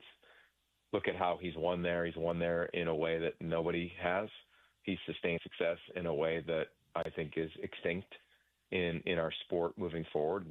15, 20 years from now, I don't think we're going to be talking about a coach who's been anywhere for 15 or 20 years with a level of success that he has had. I think we've watched Utah football grow with him. The first game I ever covered that really mattered was Pitt, Utah, when he was the co-head coach, when Urban Meyer was on his way to Florida. So I've always watched Kyle from afar, and then got into the Pac-12 conference and Pac-12 network, and of course you're embedded in it up close. I mean, I produced a documentary series where we followed Utah every week.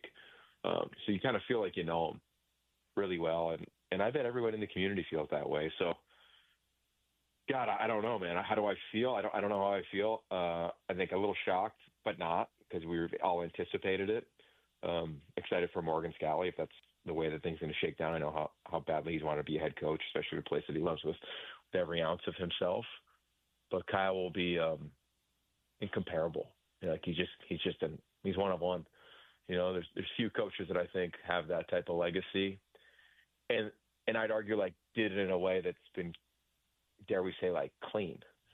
Like Joe Paterno was there forever. Obviously, that didn't end in any way that is admirable. I think for Kyle, like hopefully it ends with them going to the playoff. Now you're just kind of hoping for a little chaos and give them a break, just because I don't want to see it end. I want one more home game. If they can get lucky, or at least one more game. Maybe it's, who knows, maybe it's against BYU in the playoffs. How fitting would that be? That would be quite the scenario. I remember that docuseries that you were a part of. I'm going to ask the question like this. Your preconceived understanding and notion of Whit prior to that project was what? And then what did you learn spending the time with him that you did, and maybe a couple of things that maybe even surprised you a little bit? Well, I'll say this. I think this is a generality, but I think it's pretty accurate. As I'm finishing up my 18th year in the booth. So you get to know coaches pretty well because you get your 30 minutes a week with them when you're calling a game. And the head coach, especially with a place like Utah where he wasn't calling a side of the ball, like it's pretty much a lot of philosophy. It's about life.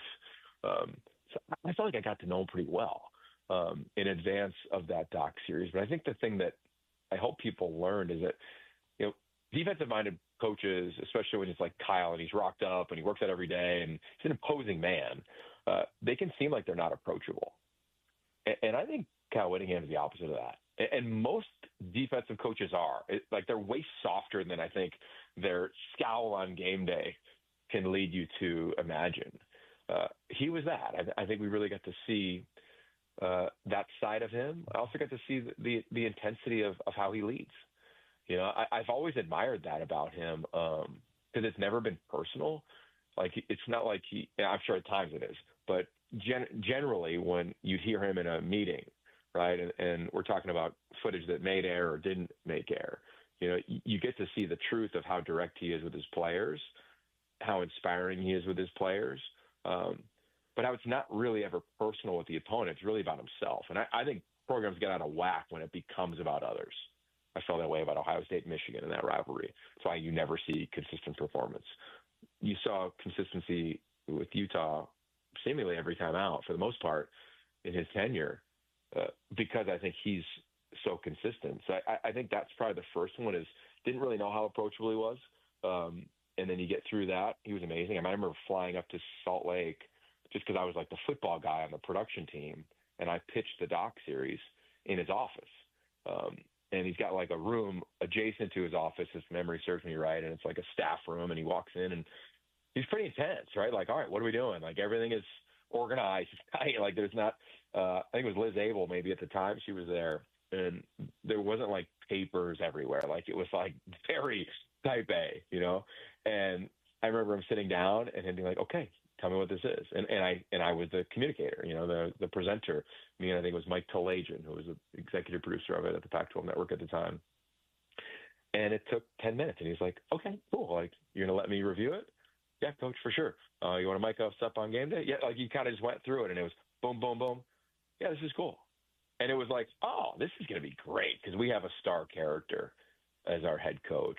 And I think the other things I learned over the years from him is, like our text thread, if I went back and looked at it, it's more about like what shows are going on in New York City, like what Broadway shows he was going to go see with his wife versus like, hey, how are you going to cover, whatever, Tetero McMillan when Utah's playing Arizona a couple years ago. I remember calling that game, which I think that's how this all is.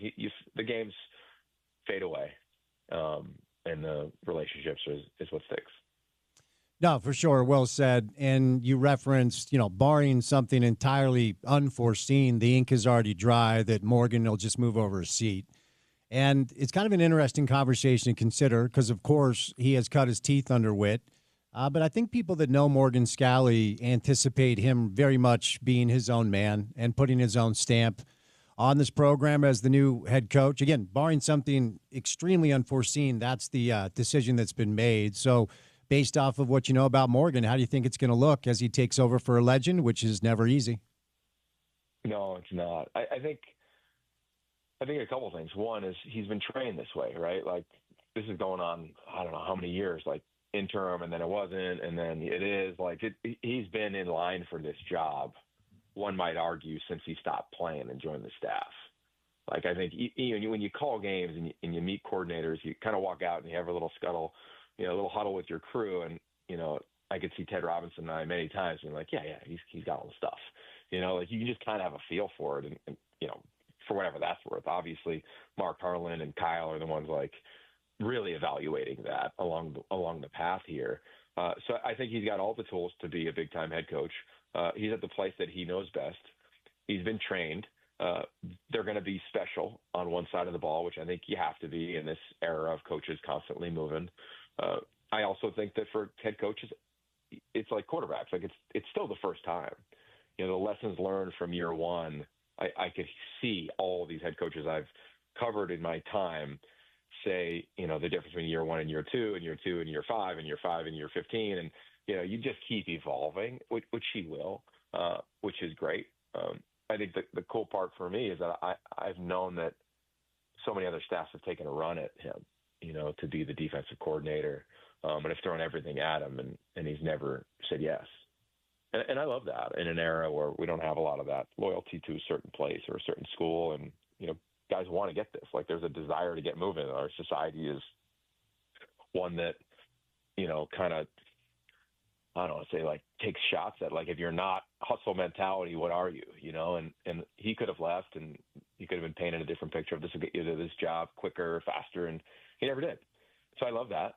I don't think the program will fall by any stretch. I think it will be different. And I think it needs to be. Like, if it was rinse and repeat and everything was the same, I would say that is not how you can maximize who you are.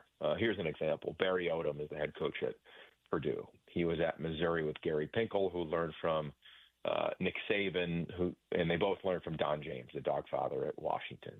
And he told me a couple of weeks ago, I was calling one of their games, and he said, you know, my first head coaching job at Missouri, I took over for Gary Pinkel, and I'm like, I got to do it my way.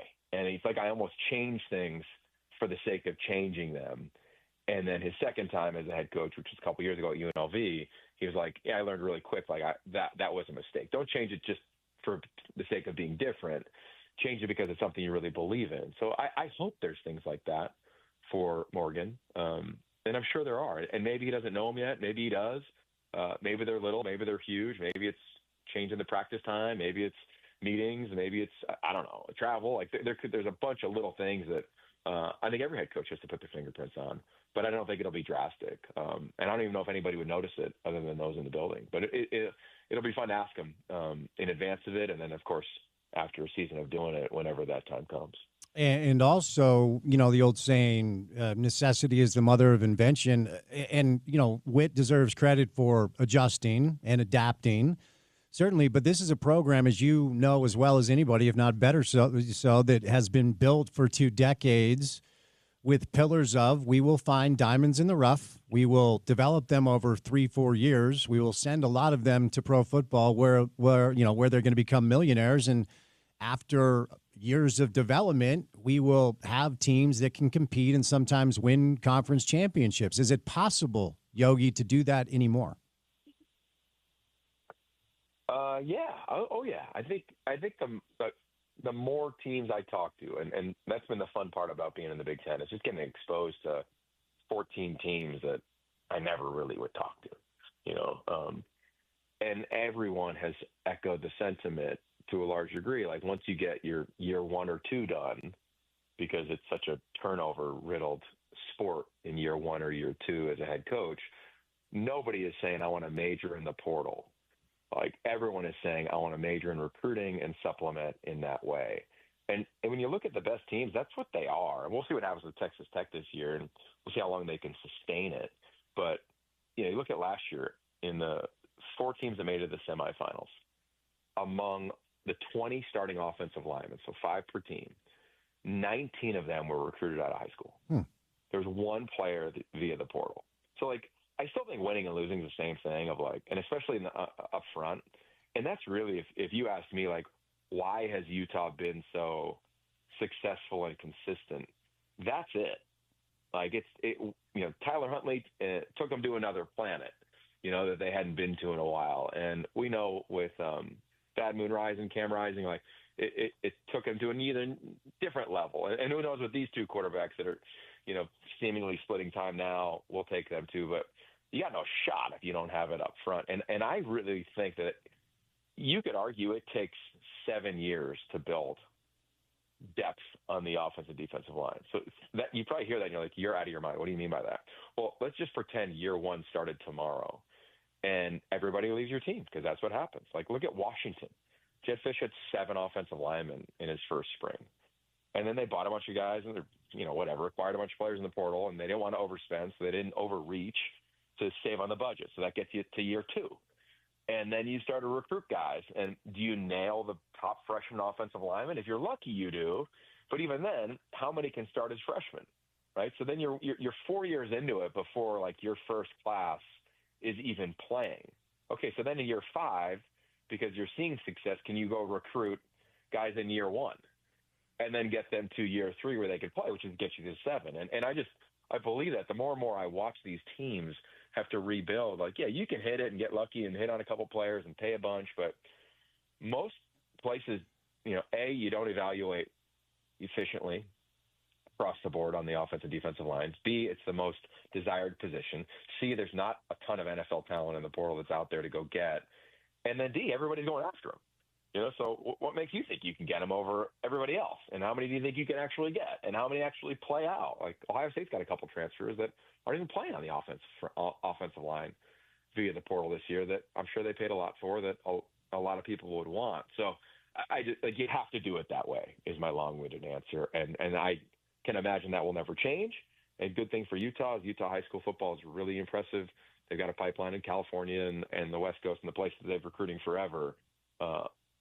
Expands a little bit to Texas, I'm sure, and maybe Oklahoma, but I don't think they'll reinvent the recruiting footprint by any stretch. So moving over here, Yogi, with the caveat of your and you grind and watch tape as much as anybody, but you work for the Big Ten, and so your grinding and tape watching is probably predicated on how you pay your bills, which is totally understandable. But Utah brings in a new coordinator in Jason Beck, who's done a hell of a job, and a new quarterback in Devin Dampier, who has been banged up a bit, but leads the Big 12 in QBR. And the advanced metrics continue to really like Utah. Football Power Index has them even ahead of Texas Tech at 7.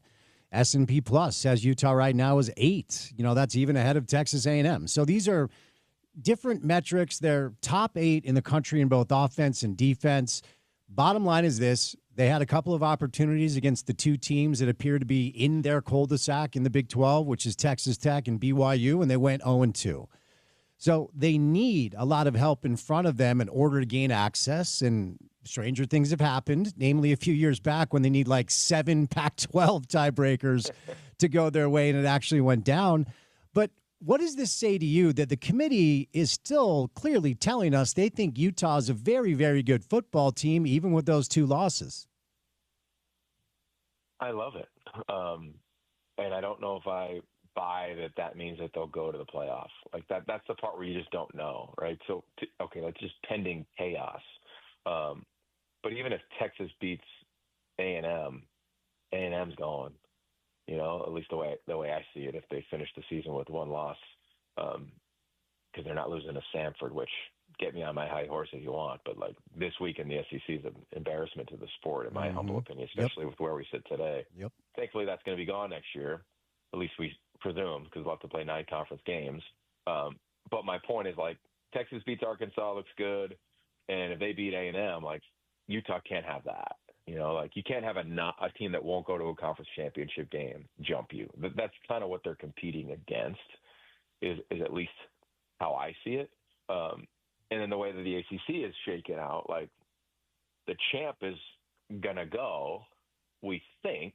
But again, like, how does that shake out with Miami? Like, if Miami wins out and doesn't go to their champ game, what happens? Because they don't play Virginia. So I don't know, man. Like, I think there's just some nuance to this thing that they could be the first team out. And then, of course, what'll happen with, to your point, the 2 teams that, they haven't beat that will play each other. What does that game look like? I ask people in the committee who work within the committee every year the same question, and I'll pose it to your audience is like, is it best available or is it your best body of work? And they're human beings, and I've always gotten a split decision on that. And that's hard because that's called being human, right? Like, that is the challenge of this thing of if it's best available and Texas beats A&M in the final game of the season in a rivalry game, like, Texas should go in. I don't believe they should, based on the losses they have and the near wins that they have against teams that aren't that impressive, notably Kentucky. But that's me. Like if it's a Notre Dame versus Utah versus Miami versus SC, like we're talking 2 lost teams that aren't going to a conference championship game versus Oklahoma, like what is it? Like that's just going to be the conversation.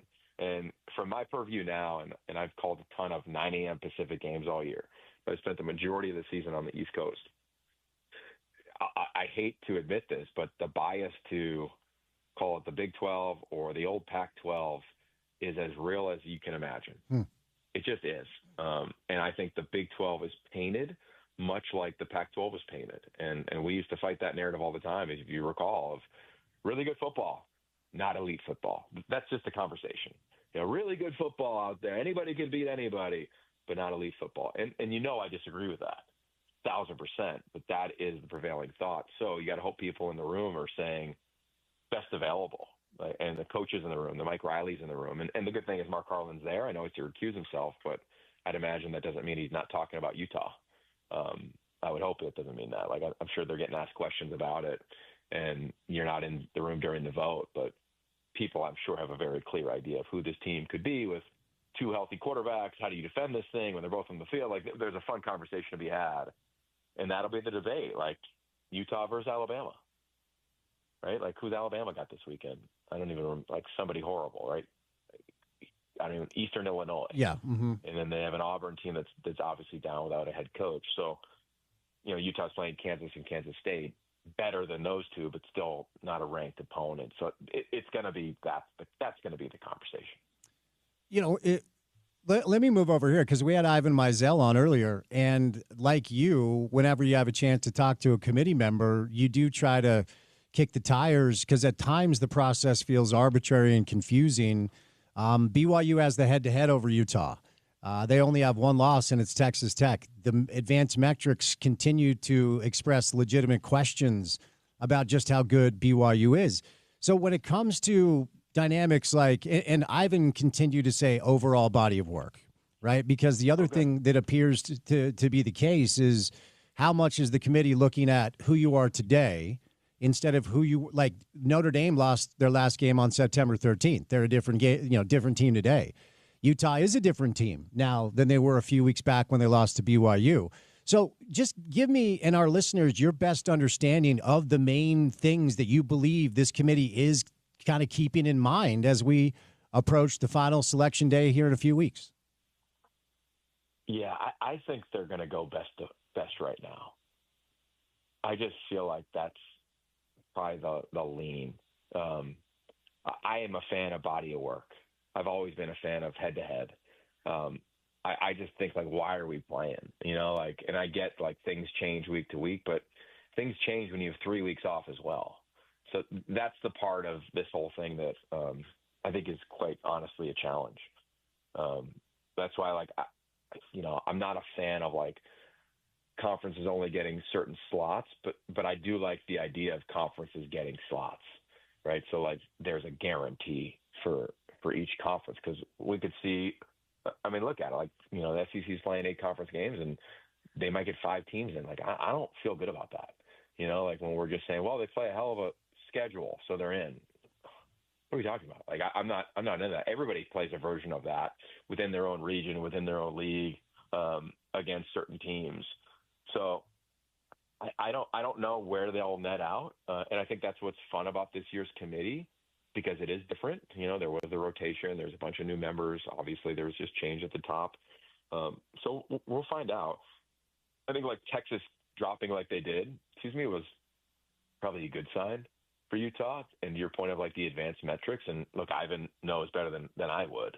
If they're saying full body of work, I wonder how that plays out with, like, Miami and Notre Dame.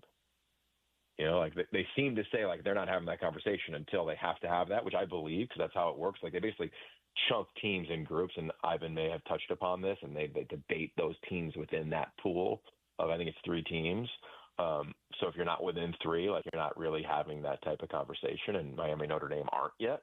But when they do, I get it. Notre Dame's playing better football now, and they didn't lose the games that Miami has, but they played each other. Like, I don't know, man. Like, I always go back to, like, if I was playing and coaching, make it make sense. And I don't think you can take away, like, the competitiveness that the arena of a game provides and just say it doesn't matter anymore. That's where I net out. I agree with that. That's why, we're the home of the Utes. I'd love to see the Utes in, but BYU beat them. Games have to matter. They just have to.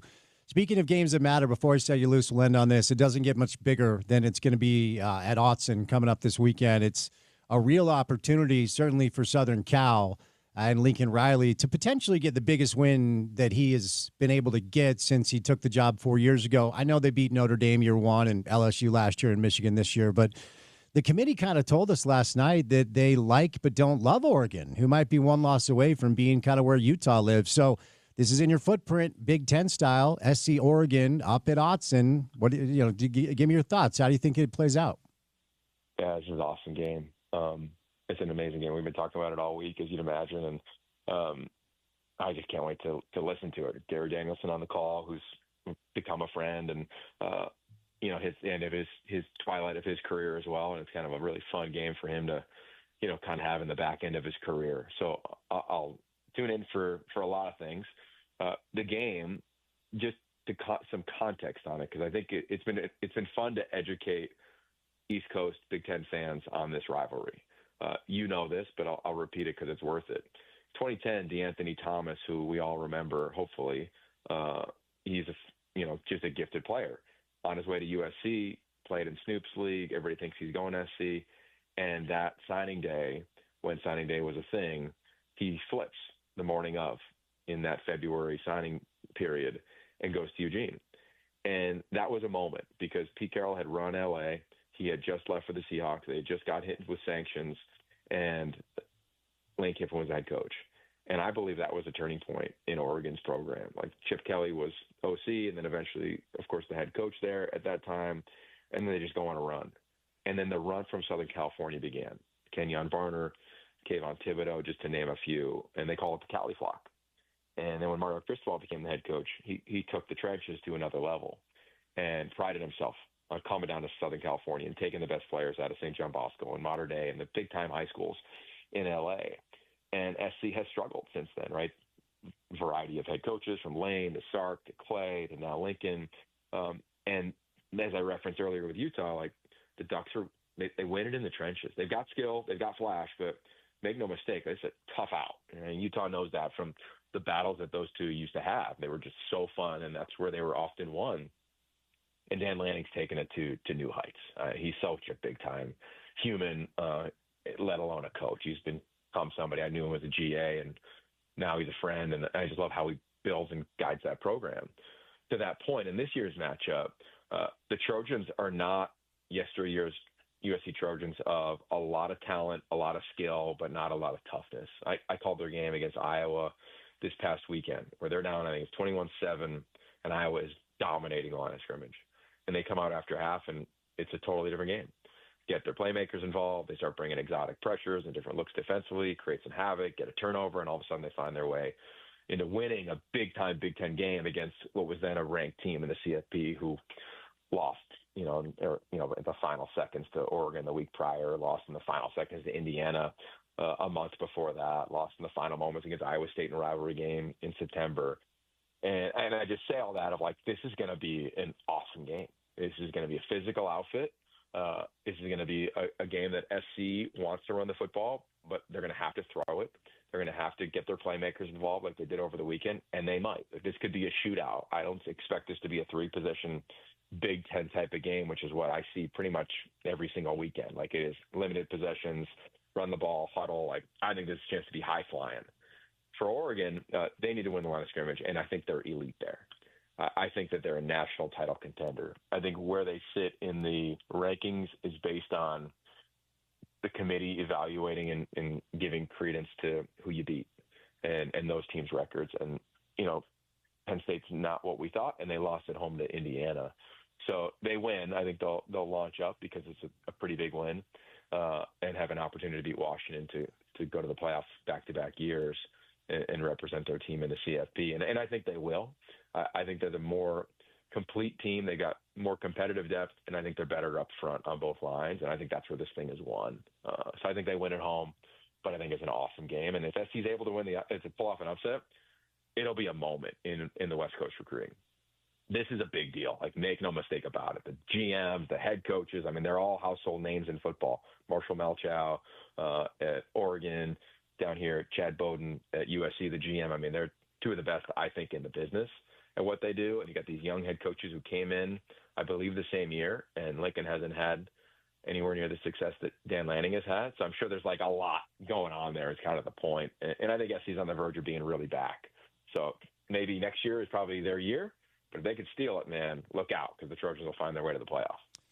Yogi, elite stuff, man. As always, I love that since I only get you once every 6 months, I am allowed to keep you for 30 minutes instead of like I tried to every week back in the day. So great to hear your voice. Glad you're well. Keep up the great work, okay? Yeah, man. Hey, we got you old Pac-12 game this weekend, too. Got UW-UCLA. So we got you for the late-night game. Tune in. NBC will be a blast, man. Yes, sir. It'll be fun. Yes, sir. Thank you. Thank you, my friend. Be well, okay? Yeah, you too. Bye. All right, the great Yogi Roth, now with the Big Ten Network. He was our buddy over the Pac-12 Network for a number of years. On Twitter, at Yogi Roth is where you find him.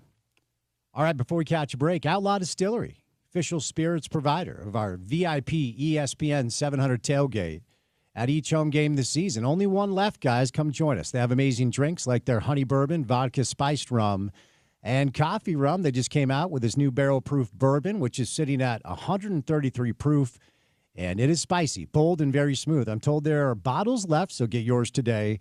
Fantastic with an old-fashioned or mixed drinks. Get a taste either at our VIP tailgate this season or go check out every one of their options at Big Willie's Sports Bar, another fantastic partner of ESPN 700. Outlaw Distillery, truly a grain-to-glass product forged in the history of the American West.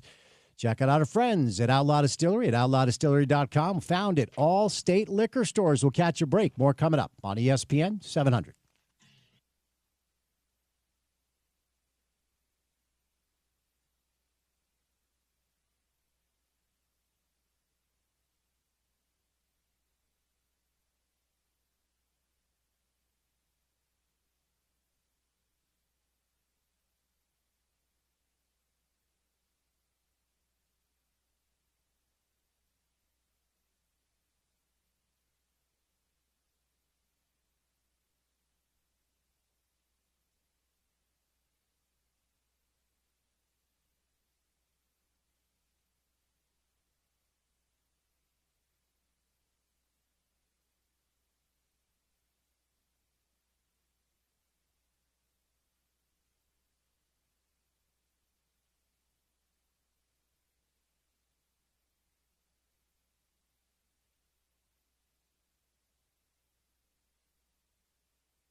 Utah head basketball coach Alex Jensen will join us during the 5 o'clock hour. We'll get back to some college football storylines today on the program as well. But we will be at America First Field tomorrow for a very special announcement, which I am not allowed to share on the show today, and neither are you, Brian Dunseth. Happy Wednesday, Dunny. How you doing? I'm good, man. I'm good. I'm looking forward to seeing you tomorrow afternoon out there. Okay, very nice. I was wondering if you were going to be on the ground because you were at the U.S. men's national game last night, not just watching but working. Am I understanding that correctly? You are, and I'll be working tomorrow. I'll be a part of that little surprise that's happening tomorrow afternoon. But, yeah, back home in Salt Lake City, just took in a junior high basketball game, and currently on my way up to Ogden for a little ODP training this evening with my boy Micah. There you go. So Raymond James Stadium, Tampa, Florida, and obviously you were on the dais and doing a great job with the pre-half and post-game coverage. What does it mean? Okay, I mean, look, on paper, and I watched a good portion of it. It was great to see Diego on the score sheet, but a 5-1 win over Uruguay at this point in the calendar, Dunny, what does that say to you? Really quick side note, we should probably let everybody know how damn good Uruguay is. Yes. I mean, they were 1 point out of finishing in second place behind Argentina in CONMEBOL World Cup qualifying. They were 6 matches unbeaten, coming off a 0-0 draw down in Santos Laguna and Torreon against Mexico, to the point where the Mexican fans booed their own players off the field. And with the exception of Fede Valverde and Darwin Nunez and maybe Nico de la Cruz, this was as first choice of a Uruguayan team as you could possibly throw out. And by the way, El Loco, Marcelo Bielsa, who was the Leeds United head coach, Argentina head coach, Espanyol head coach, Rosario Central head coach. I mean, this guy, this is like the elusive soccer coach that's slightly different, but yet everybody tries to mimic the way he plays. And helter-skelter madness in a controlled environment with physicality, verticality, always numbers up, with an incredible dose of Dunsethery and the dark arts. To see the way that this group played, and by the way, you know, obviously this is a very heavy-driven Christian Pulisic, Tyler Adams, Weston McKennie, Chris Richards type of team, but none of these guys were there. And so when you look at the September window, a loss against South Korea, a win against Japan. When you look at the October window, a draw against Ecuador, one of the best teams in South America, and a win against Australia. And then to beat Paraguay with one team, and then to roll another team out against Uruguay, you know, 5 games unbeaten, with the exception of 2 mistakes against South Korea in the first half, a really great second half performance.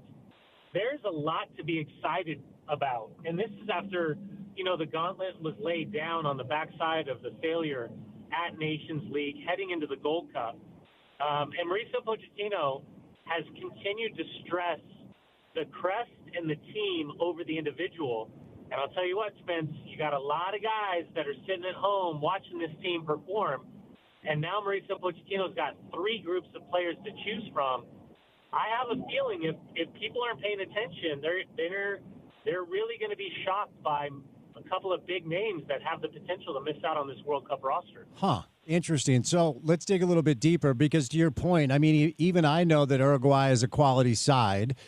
They're currently 16th in the world soccer rankings, 15th, one spot ahead of the U.S. How close was that to like a first choice for them? And how close was it to a first choice for the U.S. based off of the names that you kind of already mentioned? I mean, how accurate of a representation was that last night as far as who these two teams are? I would say I could make the argument that Uruguay was missing absolutely 2 starters in Fede Valverde and Darwin Nunez, but I'm not even sure Darwin Nunez is a starter at this point in his national team career after making the move to Saudi Arabia and leaving Liverpool. Nico de la Cruz, yeah. Maybe you could say Cáceres, one of the defenders, but man, that was, again, as close. Like Marcelo Bielsa came out and said, this is our first team. And he effectively said to get slaughtered 5-1 the way we were slaughtered last night is absolutely unacceptable. I mean, people are trying to say it's the B team. It's not the B team at all. Like, that was a stronger team last night that they put out compared to what we saw against Mexico. He saved his best players for the United States, and they drew against Mexico. So when you talk about the U.S. lineup last night, I mean, I guess we're assuming that Matt Freese is the starting goalkeeper.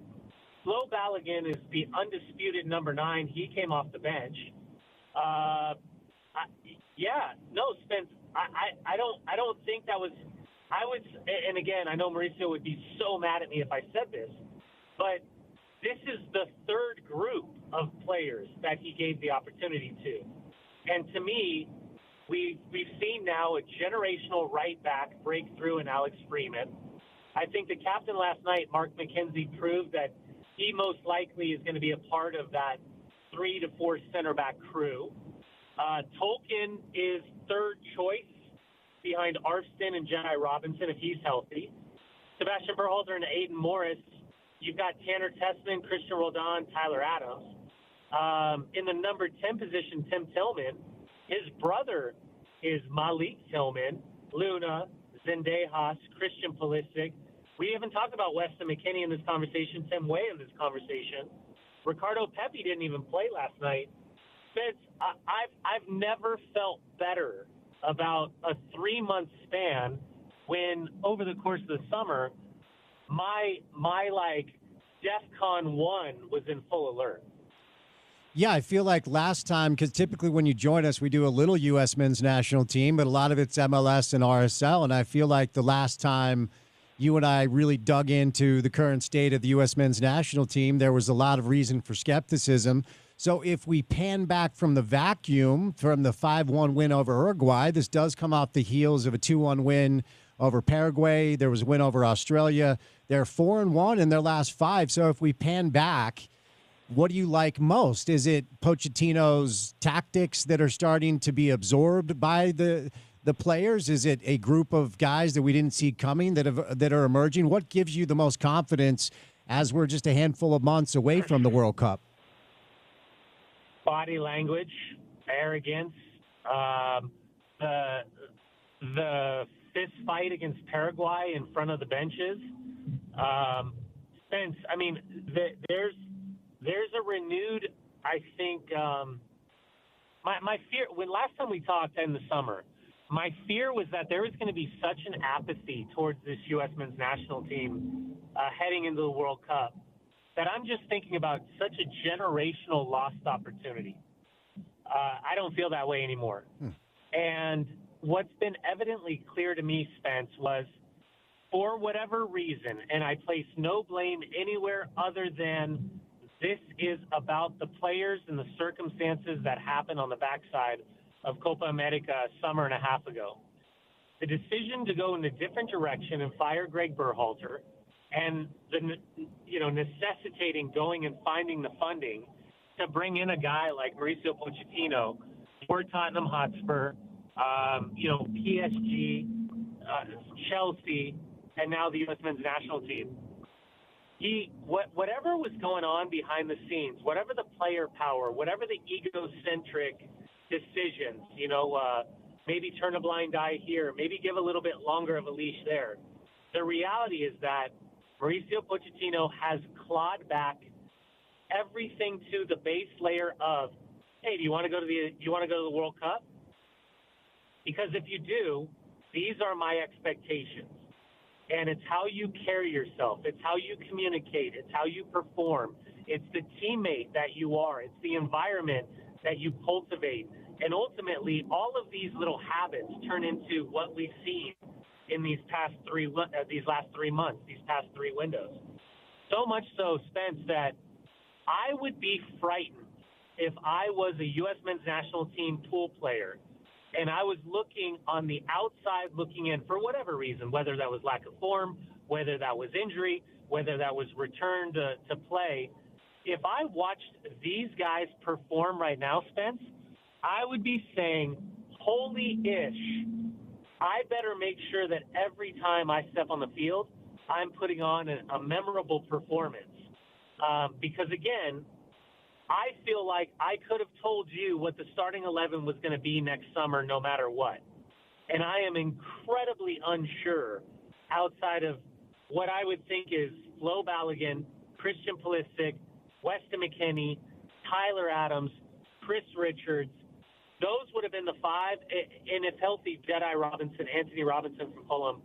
Those would have been the five that I would have said 100% lock it in, leverage your mortgage. These are going to be our guys.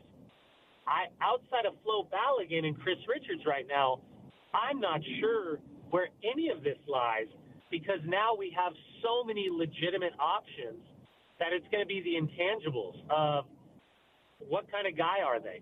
Are they incredible teammates?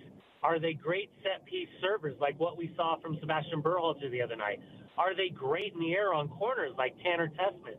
Are they impact subs like a guy like Diego Luna that you can start or you can bring off the bench and change the course of a game? After spending so much time with Mauricio Pochettino and his staff, what I can tell you is that they are micromanaging the details, and that's going to separate the guys that make the roster and miss out on the roster.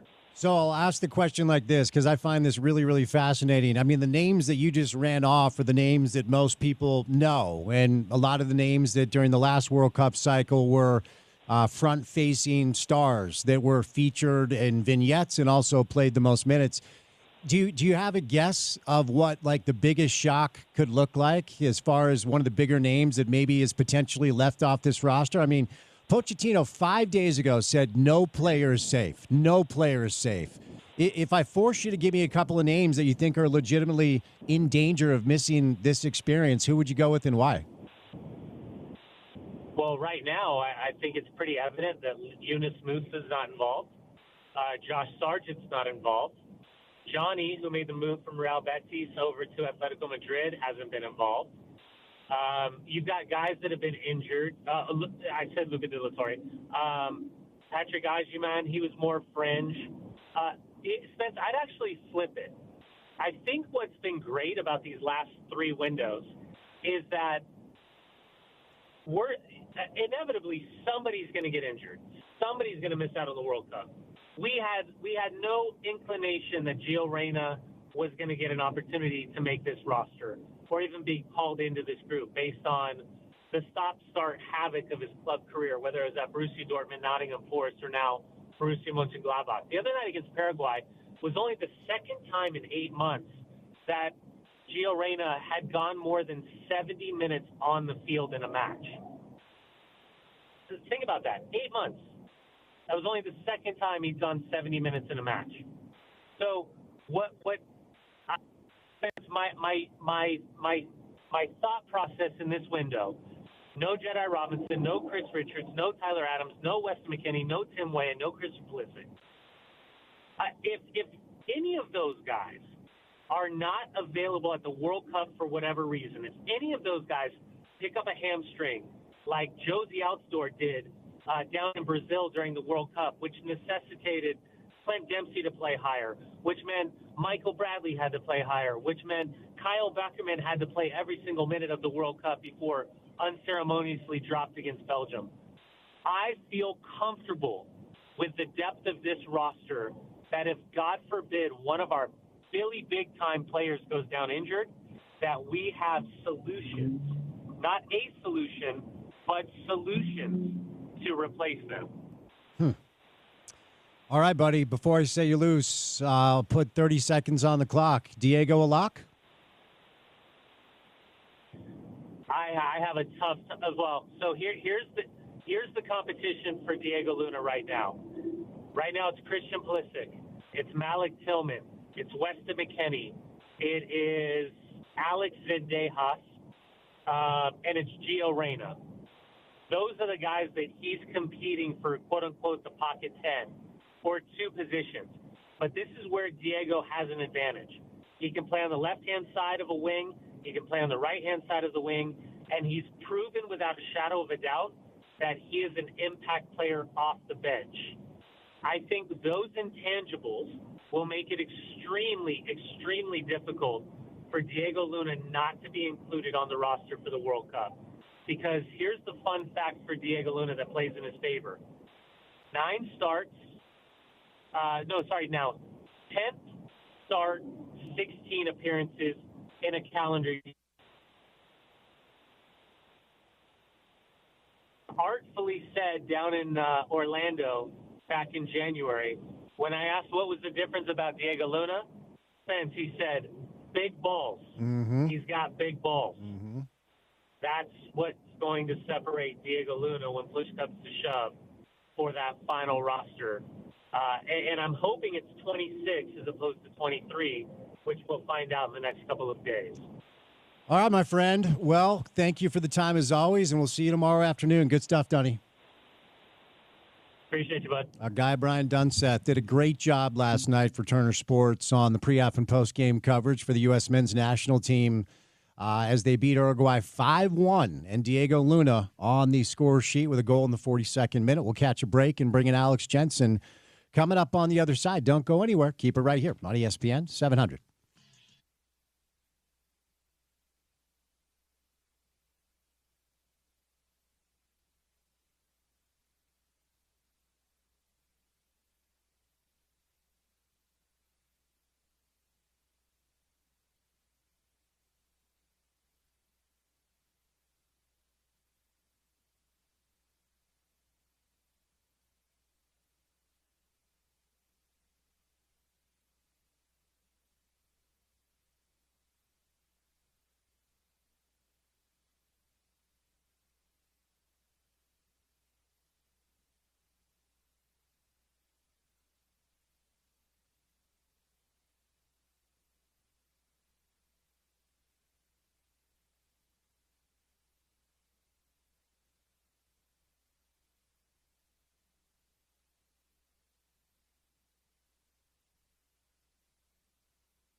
At 5 o'clock hour, the program on a Wednesday afternoon starts right now. You're halfway through that work week. You're one day closer to the weekend.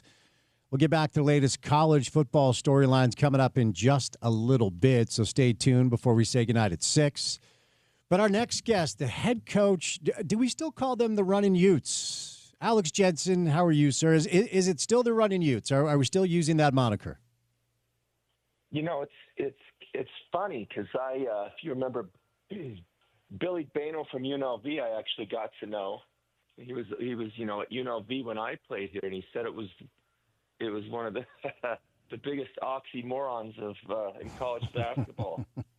But no, I think it's funny you asked, because I was talking with somebody the other day, and I think it's been here for a long time.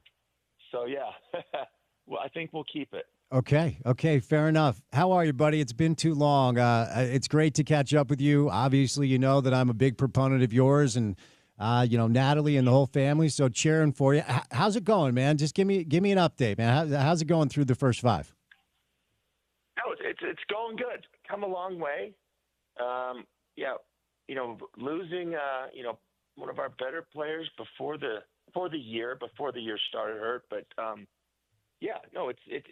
coming here, myself and the staff, we realized it wasn't going to be we didn't come here for 1 year. So I think we've come a long way in a few short months. You wish it would accelerate faster, but no, I think we've gotten a lot better through the first 5.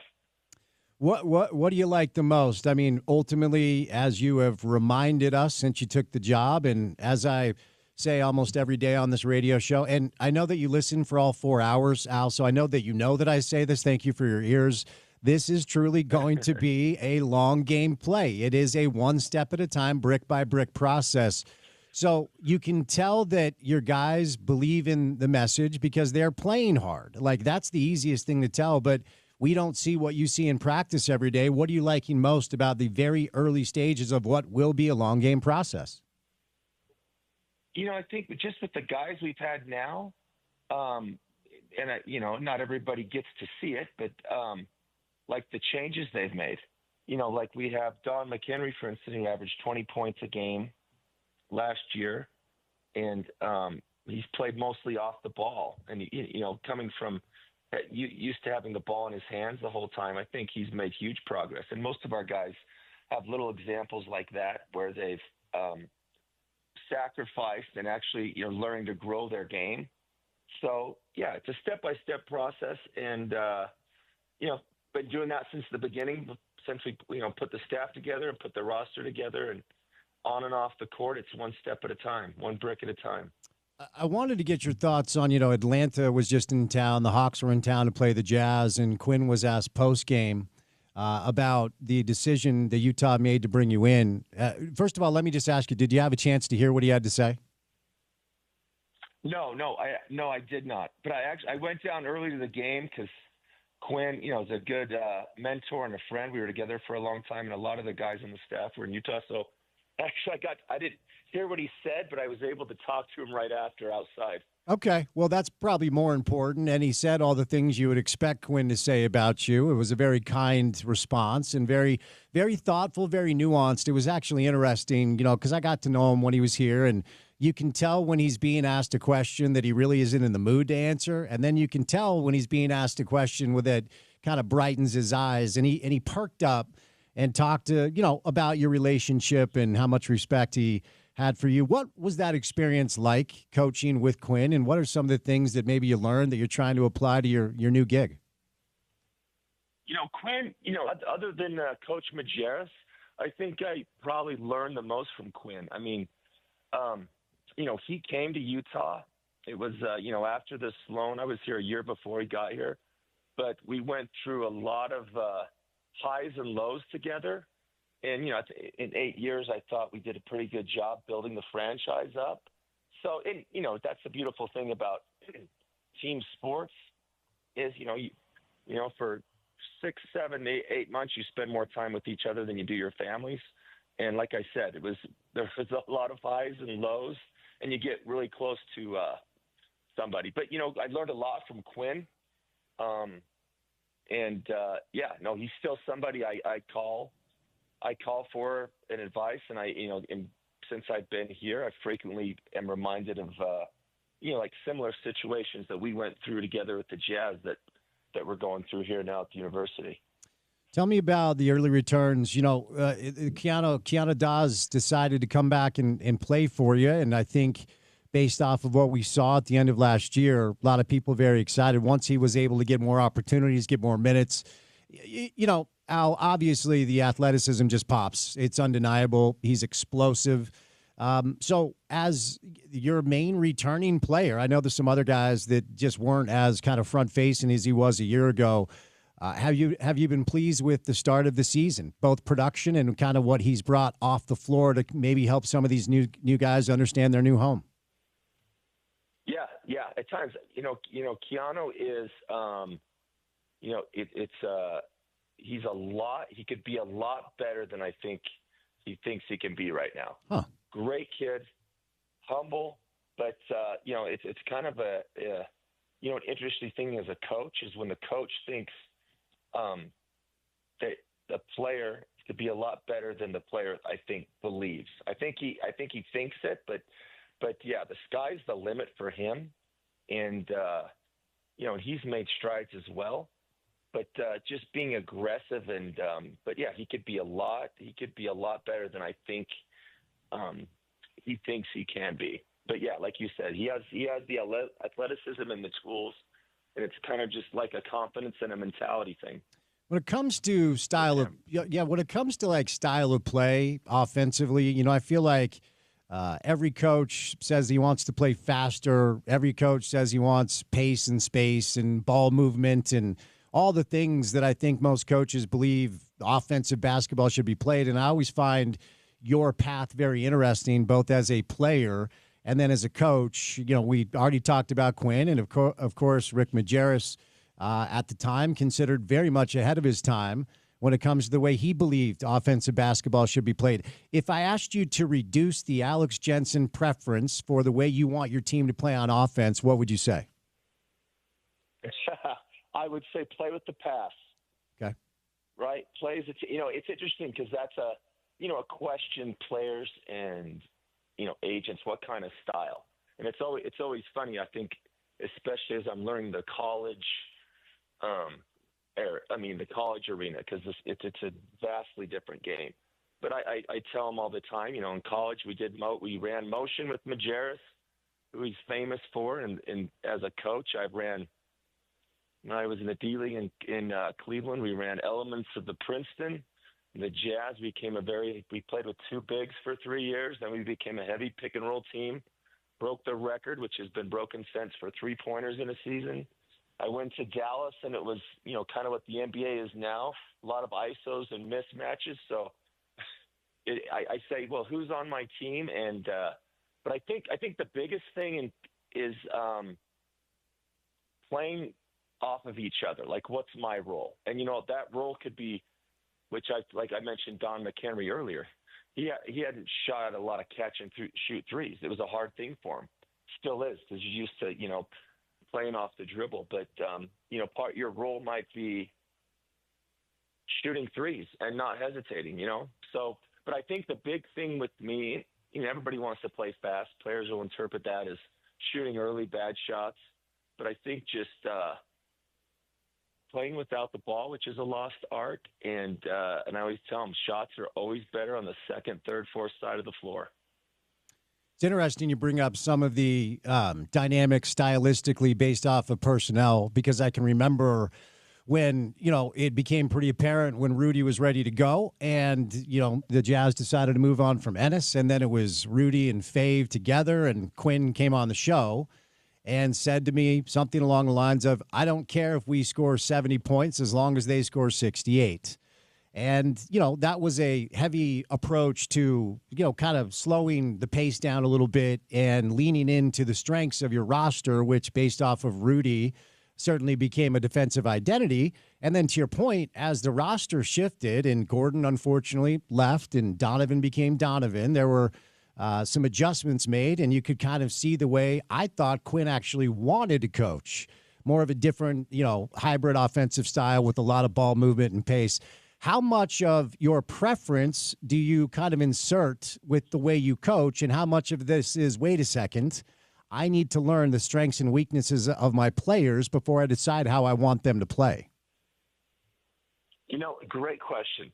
Great question. And I think the one, I don't think there's a coach that doesn't like the versatility. Referring to Jazz, one of the things that we had is we had Mike Conley, Donovan, Joe Ingles, and even Jordan Clarkson could all play pick and roll, which is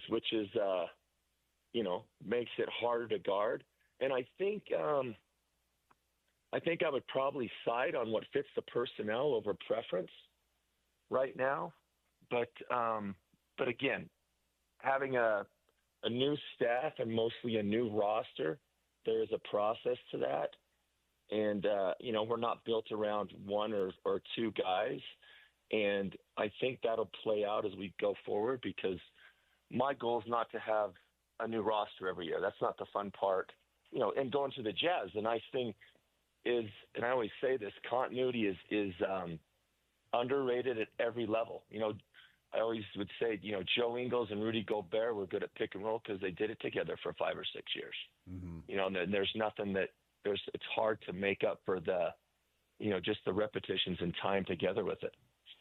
Is, it's interesting, of course, because you played college at the highest of levels for some of the best teams we had here, but you've been coaching pro ball, Al, for a number of different years. Stylistically, based off of some of the different rules and, obviously the skill set, the NBA game is comprised of the best in the world. Is basketball just basketball, or do you have to kind of adjust the preferences based off of different levels, if that makes sense? Yeah, no, it does make sense. And when you break it down, basketball at the bare roots or the base, basketball is basketball. But maybe I could ask you a question. But it's amazing to me, in the professional, in the NBA, they're bigger, longer, faster, but there's so much more space. And, it's the combination of things. But I'm, it's been an adjustment for me. I'm amazed of, how many good teams play two post players, and there's just very little space. It's actually been fascinating to me. I don't know what you would attribute it to, but yeah, the college, there's very little. I mean, the defense is second, the bigger key, but yeah, it's amazing how there's the paint's very, very seldom open in college. That's really interesting for me to hear you say that, because that's the way it feels to me. But I'm just someone who covers the sport and watches the sport, and I don't exactly know what I would attribute it to, Al. But I've always been a believer in, let me just simply ask you, like, for me, whether it's college or pro or FIBA, let's figure out like widespread rules that we just apply to every level, right? Because I just think it would be easier for, the college kids to go play overseas or go play in the NBA if we had uniformity with measurements, with rules, fouls, jump balls. I would love to see something that's widespread across the board. Tell me your thoughts on that. Oh yeah, and it wasn't a debate I got into much, but now being here for 7 months, it probably has something to do with TV, but yeah, a big one is we should be men's college basketball is the only basketball league that doesn't have 4 quarters.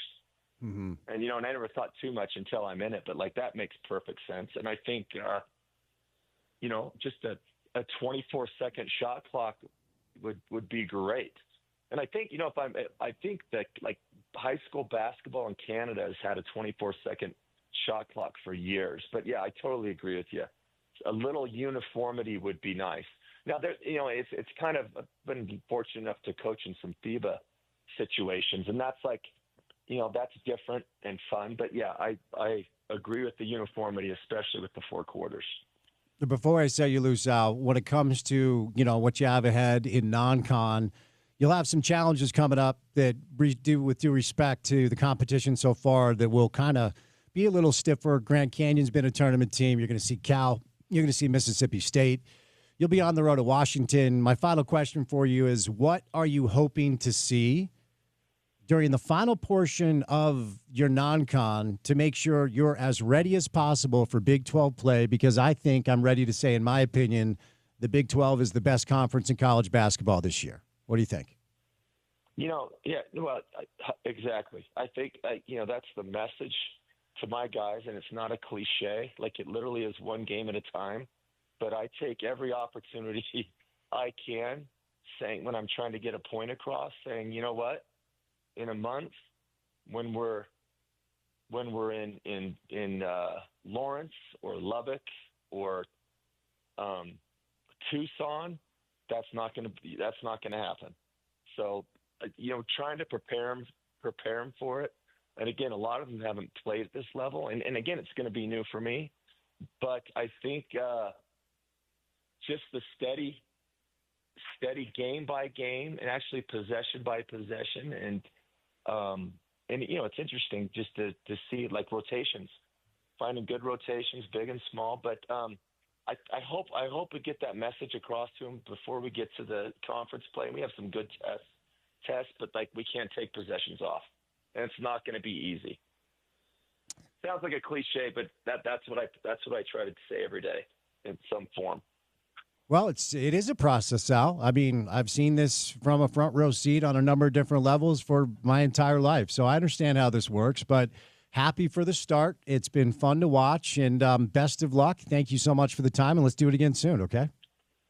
Yeah, for sure. My pleasure. Always a pleasure. Thanks, Spence. All right, Alex Jensen, head coach of Utah men's basketball. We are now allowed to officially continue to use the moniker Runnin' Utes. They're off to a 5-0 start. They're going to see Cal Poly coming up tomorrow. Grand Canyon, Cal, Mississippi State, Washington. We'll get some non-contest that might tell us a little bit more about the team. As of now, in the Ken Pom rankings, he has Utah basketball as 109th in the country. It's going to be a tough conference slate coming up. We'll catch a break. We're back to college football coming up.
All right, wrapping it up. Final segment of the program. Busy Wednesday show. A lot of good guests today, man. Good job by Porter for booking a show.